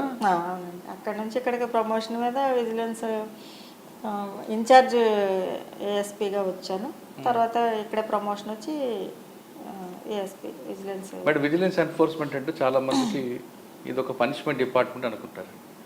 అంటే మీరు కాదు, మ్యాక్సిమం అనుకుంటారు ఇక్కడ పని ఉండదు, అంత పేపర్ వర్క్ ఎక్కువ ఉంటుంది, పిటిషన్లు ఎక్కువ వస్తాయి, ఎంక్వైరీ చేయాలి, డాక్యుమెంట్స్ ఎక్కువ ఉంటాయి.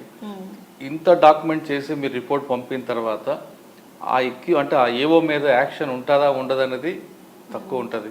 కాబట్టి ఎందుకు చేయాలి అనేది ఒక భావన ఉంది. అటువంటి భావన ఉన్న వాళ్ళకి మీరు ఇచ్చే మెసేజ్ ఏంటండి?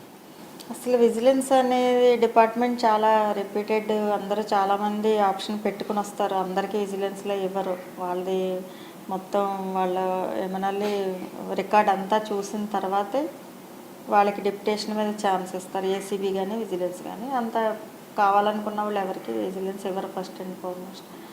సో విజిలెన్స్ అనేది చాలా పవర్ఫుల్ డిపార్ట్మెంట్. లోకల్ పోలీస్ కన్నా కూడా పవర్ఫుల్. వాళ్ళకన్నా ఇంకా సివిల్ మ్యాటర్స్ చేయడానికి లేదు, ప్రైవేట్ మ్యాటర్స్ డీల్ చేయడానికి లేదు. బిజినెస్ పీపుల్ విజిలెన్స్ అలా కాదు. గవర్నమెంట్ ఎంప్లాయీస్ మీద ఎంక్వైరీ చేయొచ్చు, ప్రైవేట్ పర్సన్స్ మీద చేస్తాము, బిజినెస్ పీపుల్ మీద చేస్తాము, అన్నింటి మీద చేస్తాం, సివిల్ మ్యాటర్స్లో చేస్తాము. సో విజిలెన్స్ చాలా పవర్ఫుల్, సివిల్ కన్నా కూడా చాలా పవర్ఫుల్. యూనిఫామ్ లేనందువల్ల అది కాదని మీరు అనుకుంటున్నారేమో. దాని వాల్యూ మా డిపార్ట్మెంట్లో వాళ్ళందరికీ తెలుసు. దీనికి రావడానికి చాలా కాంపిటీషన్ కూడా ఉంది. ఇక్కడికి వచ్చిన తర్వాత అంటే నేను మీరు మీలాంటి వాళ్ళకి ఓకే, కానీ బయట అది పెద్ద డాక్యుమెంట్ వర్క్, దాన్ని ప్రతి దానికి వెళ్ళాలి. ఇంత మీ కష్టపడి రిపోర్ట్ ఇచ్చిన తర్వాత కూడా యాక్షన్ అనేది చాలా తక్కువ ఉంటుంది. కాబట్టి అంటే జనరల్గా యాక్షన్ మనం రికమెండ్ చేస్తాం. మనం మీరు డిపార్ట్మెంట్ ఎంక్వైరీ అంటారు. డిపార్ట్మెంట్ ఎంక్వైరీకి కానీ లేదా డిపార్ట్మెంట్ యాక్షన్ కానీ లేదా క్రిమినల్ యాక్షన్ కానీ మేము రికమెండ్ చేస్తాం. మేము చేసి సో అండ్ సో కేసులో కొన్ని ఇల్లీగల్ యాక్టివిటీస్ జరుగుతాయంటే ఖచ్చితంగా క్రిమినల్ యాక్షన్ మీరు రాయడం చేస్తారు మీ డిపార్ట్మెంట్, కానీ అక్కడ గవర్నమెంట్ వైపు నుంచి అవి పాజిటివ్గా రాదు కదా. చాలా కేసుల్లో ఎఫ్ఐఆర్స్ వేస్తాం. ఇల్లీగల్గా రైస్ ట్రాన్స్పోర్ట్ చేస్తున్నారు అనుకుందాం. సపోజ్ గవర్నమెంట్ ఇచ్చిన రైస్ని ఇల్లీగల్ ట్రాన్స్పోర్ట్ చేస్తున్నారు, కొనకూడదు, అమ్మకూడదు. వాళ్ళ మీద చాలా ఒక 60-70 మంది మీద మేము ఎఫ్ఐఆర్స్ వేయించాం కేసులు. వాళ్ళు రిపీటెడ్ అఫెండర్స్ అయితే వాళ్ళ మీద రౌడీ షీట్స్ కూడా ఓపెన్ చేయమని, పీడీ యాక్ట్ రౌడీ షీట్స్. అంటే మీరు అంటుంది ప్రైవేట్ వ్యక్తుల మీద అయితే మీ డిపార్ట్మెంట్ పవర్ఫుల్గా వస్తుంది, కానీ ఇన్సైడ్ మీ డిపార్ట్మెంట్లో కాకుండా గవర్నమెంట్ ఎంప్లాయీస్ మీద కూడా మేము రాస్తాము. వాళ్ళ మీద డిపార్ట్మెంట్ యాక్షన్ చాలా అవుతాయండి. విజిలెన్స్ మీరు ఇక్కడికి వచ్చిన తర్వాత మంచి కేసు చెప్పండి.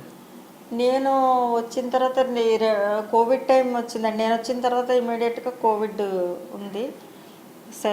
సెకండ్ కోవిడ్లో రెమ్డెసివిర్ ఇంజెక్షన్ కోసం చాలా చాలా ఏమనాలి చాలా ప్రయత్నాలు జరుగుతుండే దాన్ని బ్లాక్లో కొనడానికి, అమ్మడానికి. సో మేము ఒక డెకాయ్ ఆపరేషన్ చేస్తామంటే అసలు ఇంజెక్షన్ ఎలా వస్తుందో మార్కెట్లోకి. మెడికల్ షాప్స్ అన్నీ మేము వెళ్ళి ఇన్స్పెక్ట్ చేసినప్పుడు వాళ్ళ దగ్గర స్టాక్ లేదు. పెద్ద పెద్ద గుప్తా మెడికల్స్ చాలా మెడికల్స్ చూసాం, వాళ్ళ దగ్గర ఎక్కడ స్టాక్ రాలేదు, వాళ్ళ దగ్గర లేదు కూడా. మరి మార్కెట్లోకి రెమ్డెసివిర్ ఇంజెక్షన్ ఎలా వస్తుందో మాకు అర్థం కాలేదు. ఎందుకు ఈ రెమ్డెసివిర్ ఇంజెక్షన్ ఎలా వస్తుందని మేము డెకా ఆపరేషన్ చేసి ఒక మెడికల్ షాప్కి వెళ్ళి మా కానిస్టేబుల్కి చెప్పాం, నువ్వు పేషెంట్ బంధువులాగా యాక్ట్ చెయ్యి అంటే, అబ్బాయి మా నాన్న చనిపోతున్నాడు, ఎవరన్నా ఇంజెక్షన్ ఉంటే ఇవ్వండి, మీకు దండం పెడతాను, ఎంతైనా ఇస్తాను అని చెప్పి అంటే మెడికల్ షాప్ తిడుతున్నాడు. అయ్యా లేదని చెప్తున్నా, ఎన్నిసార్లు చెప్పాలి నీకు, వెళ్ళు అని తిడుతున్నాడు. దూరం నుంచి ఒక అతను చూసి సైగ చేశాడు, ఇట్లా రా అంటే ఈ అబ్బాయి వెళ్ళాడు. నేను నా దగ్గర ఉన్న ఇంజెక్షన్స్ నీకు ఇస్తాను, ఒకటి ఇస్తాను ఈవేళ అంటే, అలాగే బాబు ఎంత అంటే, నువ్వు 10,000 ఇవ్వు నాకు. అది అప్పట్లో 3,500 అనుకుంటా ఇంజెక్షన్. 10,000 ఇవ్వు అన్నాడు. అలాగే నేను తెస్తాను ఇప్పుడే అంటే, సరే నువ్వు ఇక్కడే ఉండు, నేను ఇంజెక్షన్ తెస్తానని చెప్పి కాసేపటికి అబ్బాయి వెళ్ళాడు. మేము అందరం అలర్ట్ అయ్యాం, దూరం నుంచి అంతా చూస్తున్నాం ఎక్కడి నుంచి తెస్తాడు అని. కాసేపటికి ప్రత్యక్షమయ్యాడు 2 నర్సులు, సిస్టర్స్. ఆ సిస్టర్స్ వచ్చి ఇతనికి ఇంజెక్షన్ ఇచ్చారు. వీడు తీసుకొచ్చి ఇచ్చాడు. ఈ సిస్టర్స్ ఎవరు ఎక్కడి నుంచి వచ్చారని వెంటనే వెళ్ళి అందరినీ పట్టుకున్నసరికి వీళ్ళు ఓమ్ని ఆర్కే హాస్పిటల్లో పనిచేసే నర్సింగ్ స్టాఫ్. అంతే, మీకు ఎక్కడి నుంచి వచ్చే ఇంజక్షన్లు అంటే, పేషెంట్కి ఇవ్వాల్సిన ఇంజక్షన్ ఒకటి జేబులో వేసుకుని వచ్చి వీడికి బయట ఇస్తున్నారు. అలాగా హాస్పిటల్ నిండా పేషెంట్సే కదా, కోవిడ్ అంటే ఏ హాస్పిటల్ ఖాళీ లేదు కదా. జనరల్గా ఒక 6 ఇంజెక్షన్స్ డాక్టర్లు ప్రిస్క్రైబ్ చేస్తారు. అందులో 2 ఇంజక్షన్లు మొదటి రోజే వెయ్యాలి వాళ్ళకి. సో రెండిట్లోనూ ఒకటేసి ఒకటే జేబులు వేసుకుంటున్నారు వీళ్ళు. వేసుకుని బయటకి వీళ్ళ డ్యూటీ అయిపోయి షిఫ్ట్లు కదా, అయిపోయేటప్పుడు వాటితో వచ్చేస్తున్నారు, వీడికి ఇస్తారు. వాడి ఇష్టం 10,000 20,000 వీళ్ళకి ఎంతో కొంత అమౌంట్ ఇస్తే వీళ్ళకి ఊరుకుని వచ్చింటే కదా, 2,000 ఇచ్చినా చాలు, 3,000 ఇచ్చినా చాలు. అలాగే వీళ్ళంతా బయటికి లీక్ అవుతుంది. సో హాస్పిటల్స్ నుంచి బయటికి లీక్ అవుతున్నాయి రెమ్డెసివిర్ ఇంజెక్షన్స్ అని ఫస్ట్ మేము కనిపెట్టి ఆపరేషన్ చేసిన తర్వాత అది మొత్తం అన్ని టీవీ ఛానల్స్లో అన్నిట్లోనూ కొన్ని లక్షల వ్యూస్ వచ్చింది నేను చేసిన ఆపరేషన్. మొత్తం బాంబే, మహారాష్ట్ర అన్నీ అక్కడి నుంచి కూడా నా వీడియో నాకు పంపించి తెలిసిన వాళ్ళు చెప్పారు.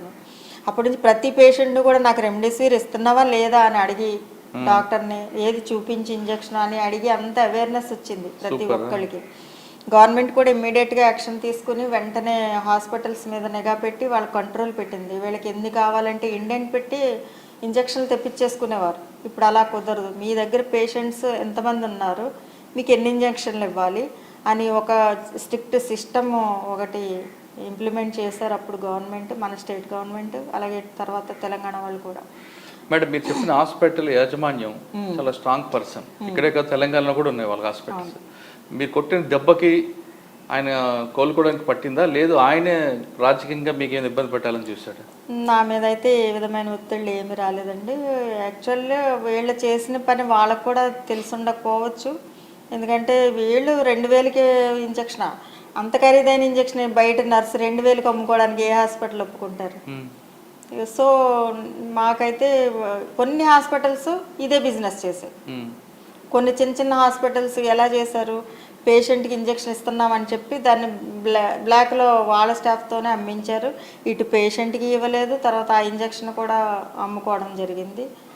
10,000 50,000 కూడా ఇంజక్షన్ అప్పుడు చాలామంది కొన్నారు. సో చెప్పలేమండి వాళ్ళది కన్వీనియన్స్ ఉందా లేదా అనేది. అప్పట్లో మా ఇన్వెస్టిగేషన్, ఎందుకంటే ఎఫ్ఐఆర్ వేసి వాళ్ళకి ఇచ్చేస్తాం పోలీసులకి, ఇన్వెస్టిగేషన్ వాళ్ళు చేస్తారు. సో అంటే ఇక్కడ మీకు విజిలెన్స్లో డెకా ఆపరేషన్ సక్సెస్ అయ్యారు. అదే దీన్ని బయటకు తీసుకొచ్చాము రెమ్డెసివిర్ ఇంజక్షన్. మొన్న హోటల్స్ మీద రేట్స్ చేసినప్పుడు చాలా హోటల్స్ ఫుడ్ని డీ ఫ్రీజర్లో పెట్టి మళ్ళీ తెల్లవారుజామున రీహీట్ చేసి అందరికి పెడుతున్నారు కస్టమర్స్ అందరికి. అది చాలా వైరల్ అయింది కూడా. చాలా హోటల్స్ అండి ఇక్కడ, చాలా అంటే మీరు హోటల్స్ మీద రేట్లు వెళ్తుంది, అది యాక్చువల్గా ఫుడ్ ఇన్స్పెక్టర్ పని కదా. ఫుడ్ ఇన్స్పెక్టర్ ఏ డిపార్ట్మెంట్ పని వాళ్ళు చేస్తారు. విజిలెన్స్ డిపార్ట్మెంట్ అన్ని డిపార్ట్మెంట్లతోనూ పని చేపియాలి, వాళ్ళు చేస్తున్నారా లేదా. ఓకే మేడం, కానీ మీరు చిన్న చిన్న హోటల్ కాకుండా పెద్ద హోటల్స్ కొట్టాలి కదండి. పెద్ద హోటల్సేనండి, సిటీలో చాలా పెద్ద హోటల్సే జరిగాయి. మొన్న మేము ఇన్స్పెక్ట్ చేసినవి నెల్లూరు మెస్సు, తర్వాత డబ్బావాలా టిఫిన్స్, తర్వాత ఇలా చాలా హోటల్స్ చేసాం. అందులో కల్తీ జరుగుతుంది అంటున్నారా? అదే రీహీట్ చేసిన ఫుడ్ వేడి చేసి పెడుతున్నారండి, మీడియా అంతా కవర్ చేసింది. మేడం ఫైనల్గా చెప్పండి, మీ ఫస్ట్ కేసులోనే మంచి టిపికల్ కేసు వచ్చారు. మీ సర్వీస్లో అన్నీ కూడా మీకు ఒక ఫన్నీ కనిపిస్తుంది, ఒక టిపికల్ కనిపిస్తుంది, అన్నీ కనిపిస్తున్నాయి. మీ గోల్ ఏంటండి? గోల్ అంటే నాకు ఆల్రెడీ గోల్ అంటే నేను ఆల్రెడీ రీచ్ అయ్యాను. నాకేమీ ఎక్కడున్నా కూడా నాకు చాలా ఇంట్రెస్టింగ్గా, లైఫ్ చాలా ఇంట్రెస్టింగ్గా అనిపిస్తుంది. ఎంజాయ్ చేస్తున్నాను, అదే అంటున్నాను. నాకు ఎక్కడ ఏ డిపార్ట్మెంట్లో ఉన్నా, సిఐడిలో ఉన్నా, ల్యాండ్ ఆర్డర్లో ఉన్నా, విజిలెన్స్లో ఉన్నా, ఎక్కడున్నా కూడా నాకు చాలా ఇంట్రెస్టింగ్ ఉంటుంది. పబ్లిక్తో చాలా మంచి ఇంటరాక్షన్ ఉంటుంది. ఒక మనుషుల సైకాలజీ బాగా తెలుస్తూ ఉంటుంది, అర్థమవుతుంటుంది. నా జాబ్ నేను చాలా బాగా ఎంజాయ్ చేస్తాను.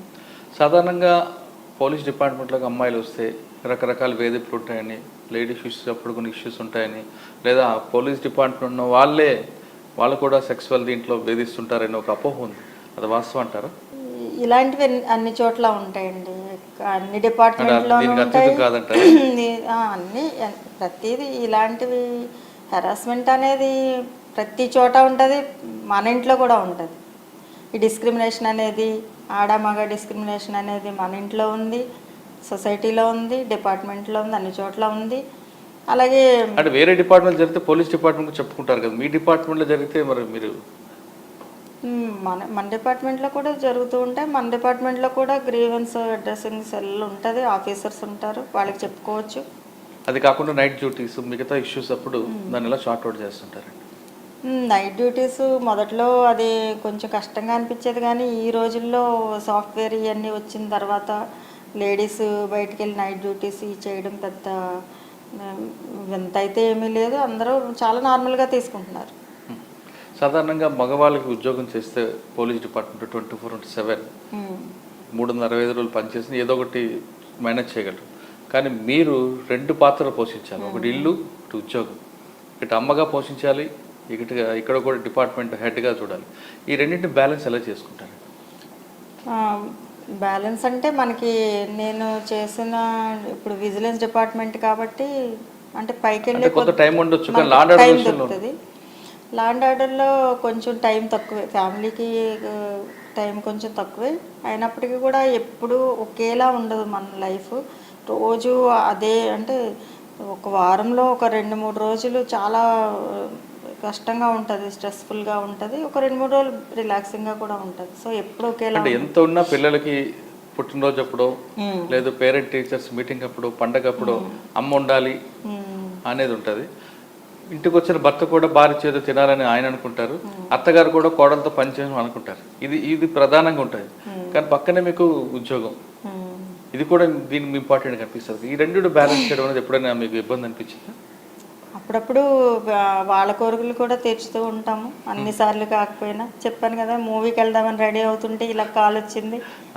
సో అలా ఒక 10 సార్లు ఒకసారి వాళ్ళవి కూడా జరుగుతూ ఉంటాయి. అస్సలు జరగవని అయితే ఏం కాదు. ఇంట్లో వంటలు చేసి పెడుతూ ఉంటాము, అత్తగారుల కోరిక తీర్చుతాము, పిల్లలతో షాపింగ్ సినిమా వెళ్ళాలంటే వెళ్తాము. సో మరీ 100% మేము అందులో లాక్ అయిపోయాము, ఒక జైల్లో ఉన్నామని అయితే లేదు. వేరే వాళ్ళతో కంపేర్ చేసుకుంటే కొంచెం తక్కువ, అంతేగాని మరీ టైం మేనేజ్మెంట్ తెలియాలంటారు. టైం మేనేజ్మెంట్ తెలియాలి. కొంత ఫ్యామిలీ అర్థం చేసుకుంటారు, తన జాబ్ ఇలాంటిది కాబట్టి తనకి వీలవ్వదని. అందరూ రిలేటివ్స్ ఏంటి, పిల్లలేంటి, హస్బెండ్ ఏంటి, అందరూ కూడా మనల్ని అర్థం చేసుకుంటారు. అర్థం చేసుకున్న వాళ్ళు అయితే ఎవరు ఉండరు. మీ వారు ఏం చేస్తుంటారండి? మా వారు ప్రైవేట్ జాబ్. ఎక్కడండి? హైదరాబాద్. పిల్లలు ఏం చదువుతున్నారు? పిల్లలు ఇప్పుడు ఇద్దరు గ్రాడ్యుయేషన్ అయిపోయింది. పాప బీటెక్ అయిపోయింది, చిన్న పాప. పెద్ద పాప ఏమో బీడిఎస్ అయిపోయింది. ఆయన అక్కడ, మీరు ఇక్కడ, మరి ఇబ్బంది లేదా? ఇబ్బంది అంటే నేను ఇక్కడ ఏపీ ఆప్షన్ ఇచ్చుకున్న తర్వాతే కాబట్టి జస్ట్ ఒక 2018 నుంచే, అంతవరకు అందరం కలిసే ఉన్నాము. ఇప్పుడు పిల్లలు కూడా గ్రాడ్యుయేషన్ అయింది, నాతోనే ఉంటున్నారు. మా హస్బెండ్ కూడా ఒక 2 ఇయర్స్లో జాయిన్ అయిపోతారు. ఇక్కడ మాతోనే అందరం ఇక్కడే ఉంటాం. వైజాగ్ షిఫ్ట్ అయిపోతున్నారా? ఓకే, ఫైనల్గా చెప్పండి మేడం, పోలీస్ డిపార్ట్మెంట్లోకి వచ్చే అమ్మాయిలకి మీరు ఇచ్చే మెసేజ్ ఏంటంటే? చాలా మనకి లైఫ్లో ఏమనాలి, మనం చూడనివి ఎన్నో మనం ఈ డిపార్ట్మెంట్లో చూసే అవకాశం దొరుకుతుంది. మనం చేయలేనివన్నో చేయగలిగే అవకాశం ఉంటుంది. అంటే అంత ధైర్యము, అంత హుందాతనము, అధికారం మనకి పోలీస్ డిపార్ట్మెంట్ ఇస్తుంది. ఇందులో లేకపోతే మగవాళ్ళతో మాట్లాడడము, లేకపోతే బయటికి వెళ్ళి ఉద్యోగాలు చేయడం అంతా షైగా ఫీల్ అయ్యి తలంచుకుని వెళ్ళి తలంచుకుని వచ్చేసి అలా ఉంటారు. కానీ ఈ డిపార్ట్మెంట్లో ఉన్నప్పుడు మనల్ని చూసి ఎదుటోళ్ళు తలంచుకునేలాగా మనం చాలా కాన్ఫిడెన్స్ ఇస్తుంది ఈ జాబ్ మీకు. ఒక ఏమనాలి, అంతా మనకి కోరుకున్నట్టుగా మనకు ఎంతో సాటిస్ఫాక్షన్ ఉంటుంది ఈ జాబ్లో.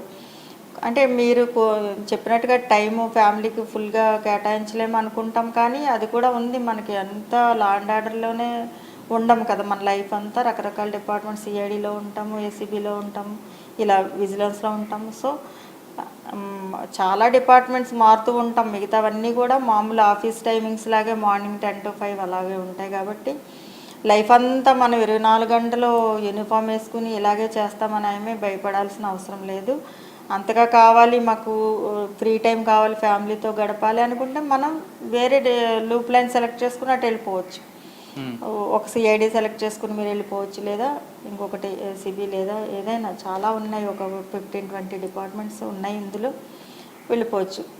సో లేదా మళ్ళీ మనకి యూనిఫామ్ వేసుకోవాలి, నేను లా అండ్ ఆర్డర్లో చేయాలనుకుంటే మళ్ళీ మనం వచ్చి లా అండ్ ఆర్డర్లో చేయొచ్చు. కాబట్టి భయపడాల్సింది అయితే ఏమీ లేదు. మన ఫ్యామిలీకి దూరం అయిపోతామని కానీ లేక చాలా కష్టము టఫ్ జాబు అని అనుకోవడం కానీ ఏమీ లేదు. చిన్న చిన్న సమస్యలకి లేదు కూర్చొని మాట్లాడుకుంటే తెగిపోయే సమస్యలకి ఆత్మహత్య చేసుకున్న మహిళలకు మీరు ఇచ్చే మెసేజ్ ఏంటి? అంటే వాళ్ళకి నేపథ్యం మేమైతే కౌన్సిలింగ్ చేస్తాము వాళ్ళని పిలిచి. మీరు కూడా ఒక్కసారి అలా సూసైడ్ చేసుకోవాలి అని అనుకున్నప్పుడు ఒక క్షణం ఆలోచించండి. మీరు మీ సమస్యకి ఈ రోజుల్లో టెక్నాలజీ చాలా బాగా డెవలప్ అయింది. ఒక యూట్యూబ్ ఓపెన్ చేస్తే మీ ప్రాబ్లం కొడితే లేదు, ఎంతోమంది సలహా ఇవ్వడానికి రెడీగా ఉంటారు. ఎంతోమంది ఇలాంటి ఎగ్జాంపుల్స్లో వాళ్ళు ఎలాగ సర్వైవ్ అయ్యి మళ్ళీ ఎలా సక్సెస్ సాధించారో అని చాలా మోటివేట్ అయ్యే వీడియోస్ చాలా ఉన్నాయి. సో ఒక్క క్షణం ఆలోచించి మీ సమస్య లాంటి సమస్యతో ఎవరన్నా ఇంకా బాధపడుతున్నారో వాళ్ళు ఏం చేశారు అనేది జస్ట్ మీకు ఒక ఫోన్ తీసుకుని ఒక గూగుల్ సెర్చ్ లేకపోతే యూట్యూబ్లోనే చేయండి. మీకు చెప్పేవాళ్ళు ఎవరు లేరు లేదా మీ సమస్య ఎవరికి చెప్పుకోలేము అనుకున్నప్పుడు ఖచ్చితంగా మీకు టెక్నాలజీ యూజ్ అవుతుంది. లేదా మీకు తెలిసిన పోలీస్ డిపార్ట్మెంట్, ఇప్పుడు కొందరు అమ్మాయిలు మా దగ్గరకు వచ్చి చెప్పారు అని చెప్పాం కదండి, అలాగే మాతో కూడా పోలీసులతో షేర్ చేసుకోవచ్చు. మీకున్న సూసైడ్ దేనికి పరిష్కారం కాదు కాబట్టి మీకు పరిష్కారం తప్పకుండా మేము ఆప్షన్స్ చూపించగలము పోలీసులు, లేదా మీ టెక్నాలజీని వాడుకోండి. పోలీస్ డిపార్ట్మెంట్ రండి అంటున్నారు స్వరూపారాణి గారు. మగవాడి ధీటుగా తలెత్తుకుని పనిచేయాలంటే ఖచ్చితంగా police department the best platform అని చెప్తున్నారు. ఖచ్చితంగా మీరు అందరూ డిపార్ట్మెంట్ రండి, ఇక్కడ మంచి సదుపాయాలు ఉన్నాయి, కేవలం 24 గంటలు పనిచేయాలి, కుటుంబాలకు దూరంగా ఉంటా అని భావన వద్దు, మహిళలకి వేరేగా ఈ కష్టాలు ఉంటాయని కూడా అస్సలు ఆలోచించొద్దు అంటున్నారు స్వరూపారాణి గారు. ఖచ్చితంగా మీరందరూ పోలీస్ డిపార్ట్మెంట్ రండి, మహిళల బలం పెరు చూపిద్దాం అంటున్నారు స్వరూపారాణి గారు. ఇది వారం స్వరూపారాణి గారు సెక్సుల చిట్టరి. వచ్చే వారం మరో గెస్ట్తో బలి కలుద్దాం. అంతరం నమస్తే.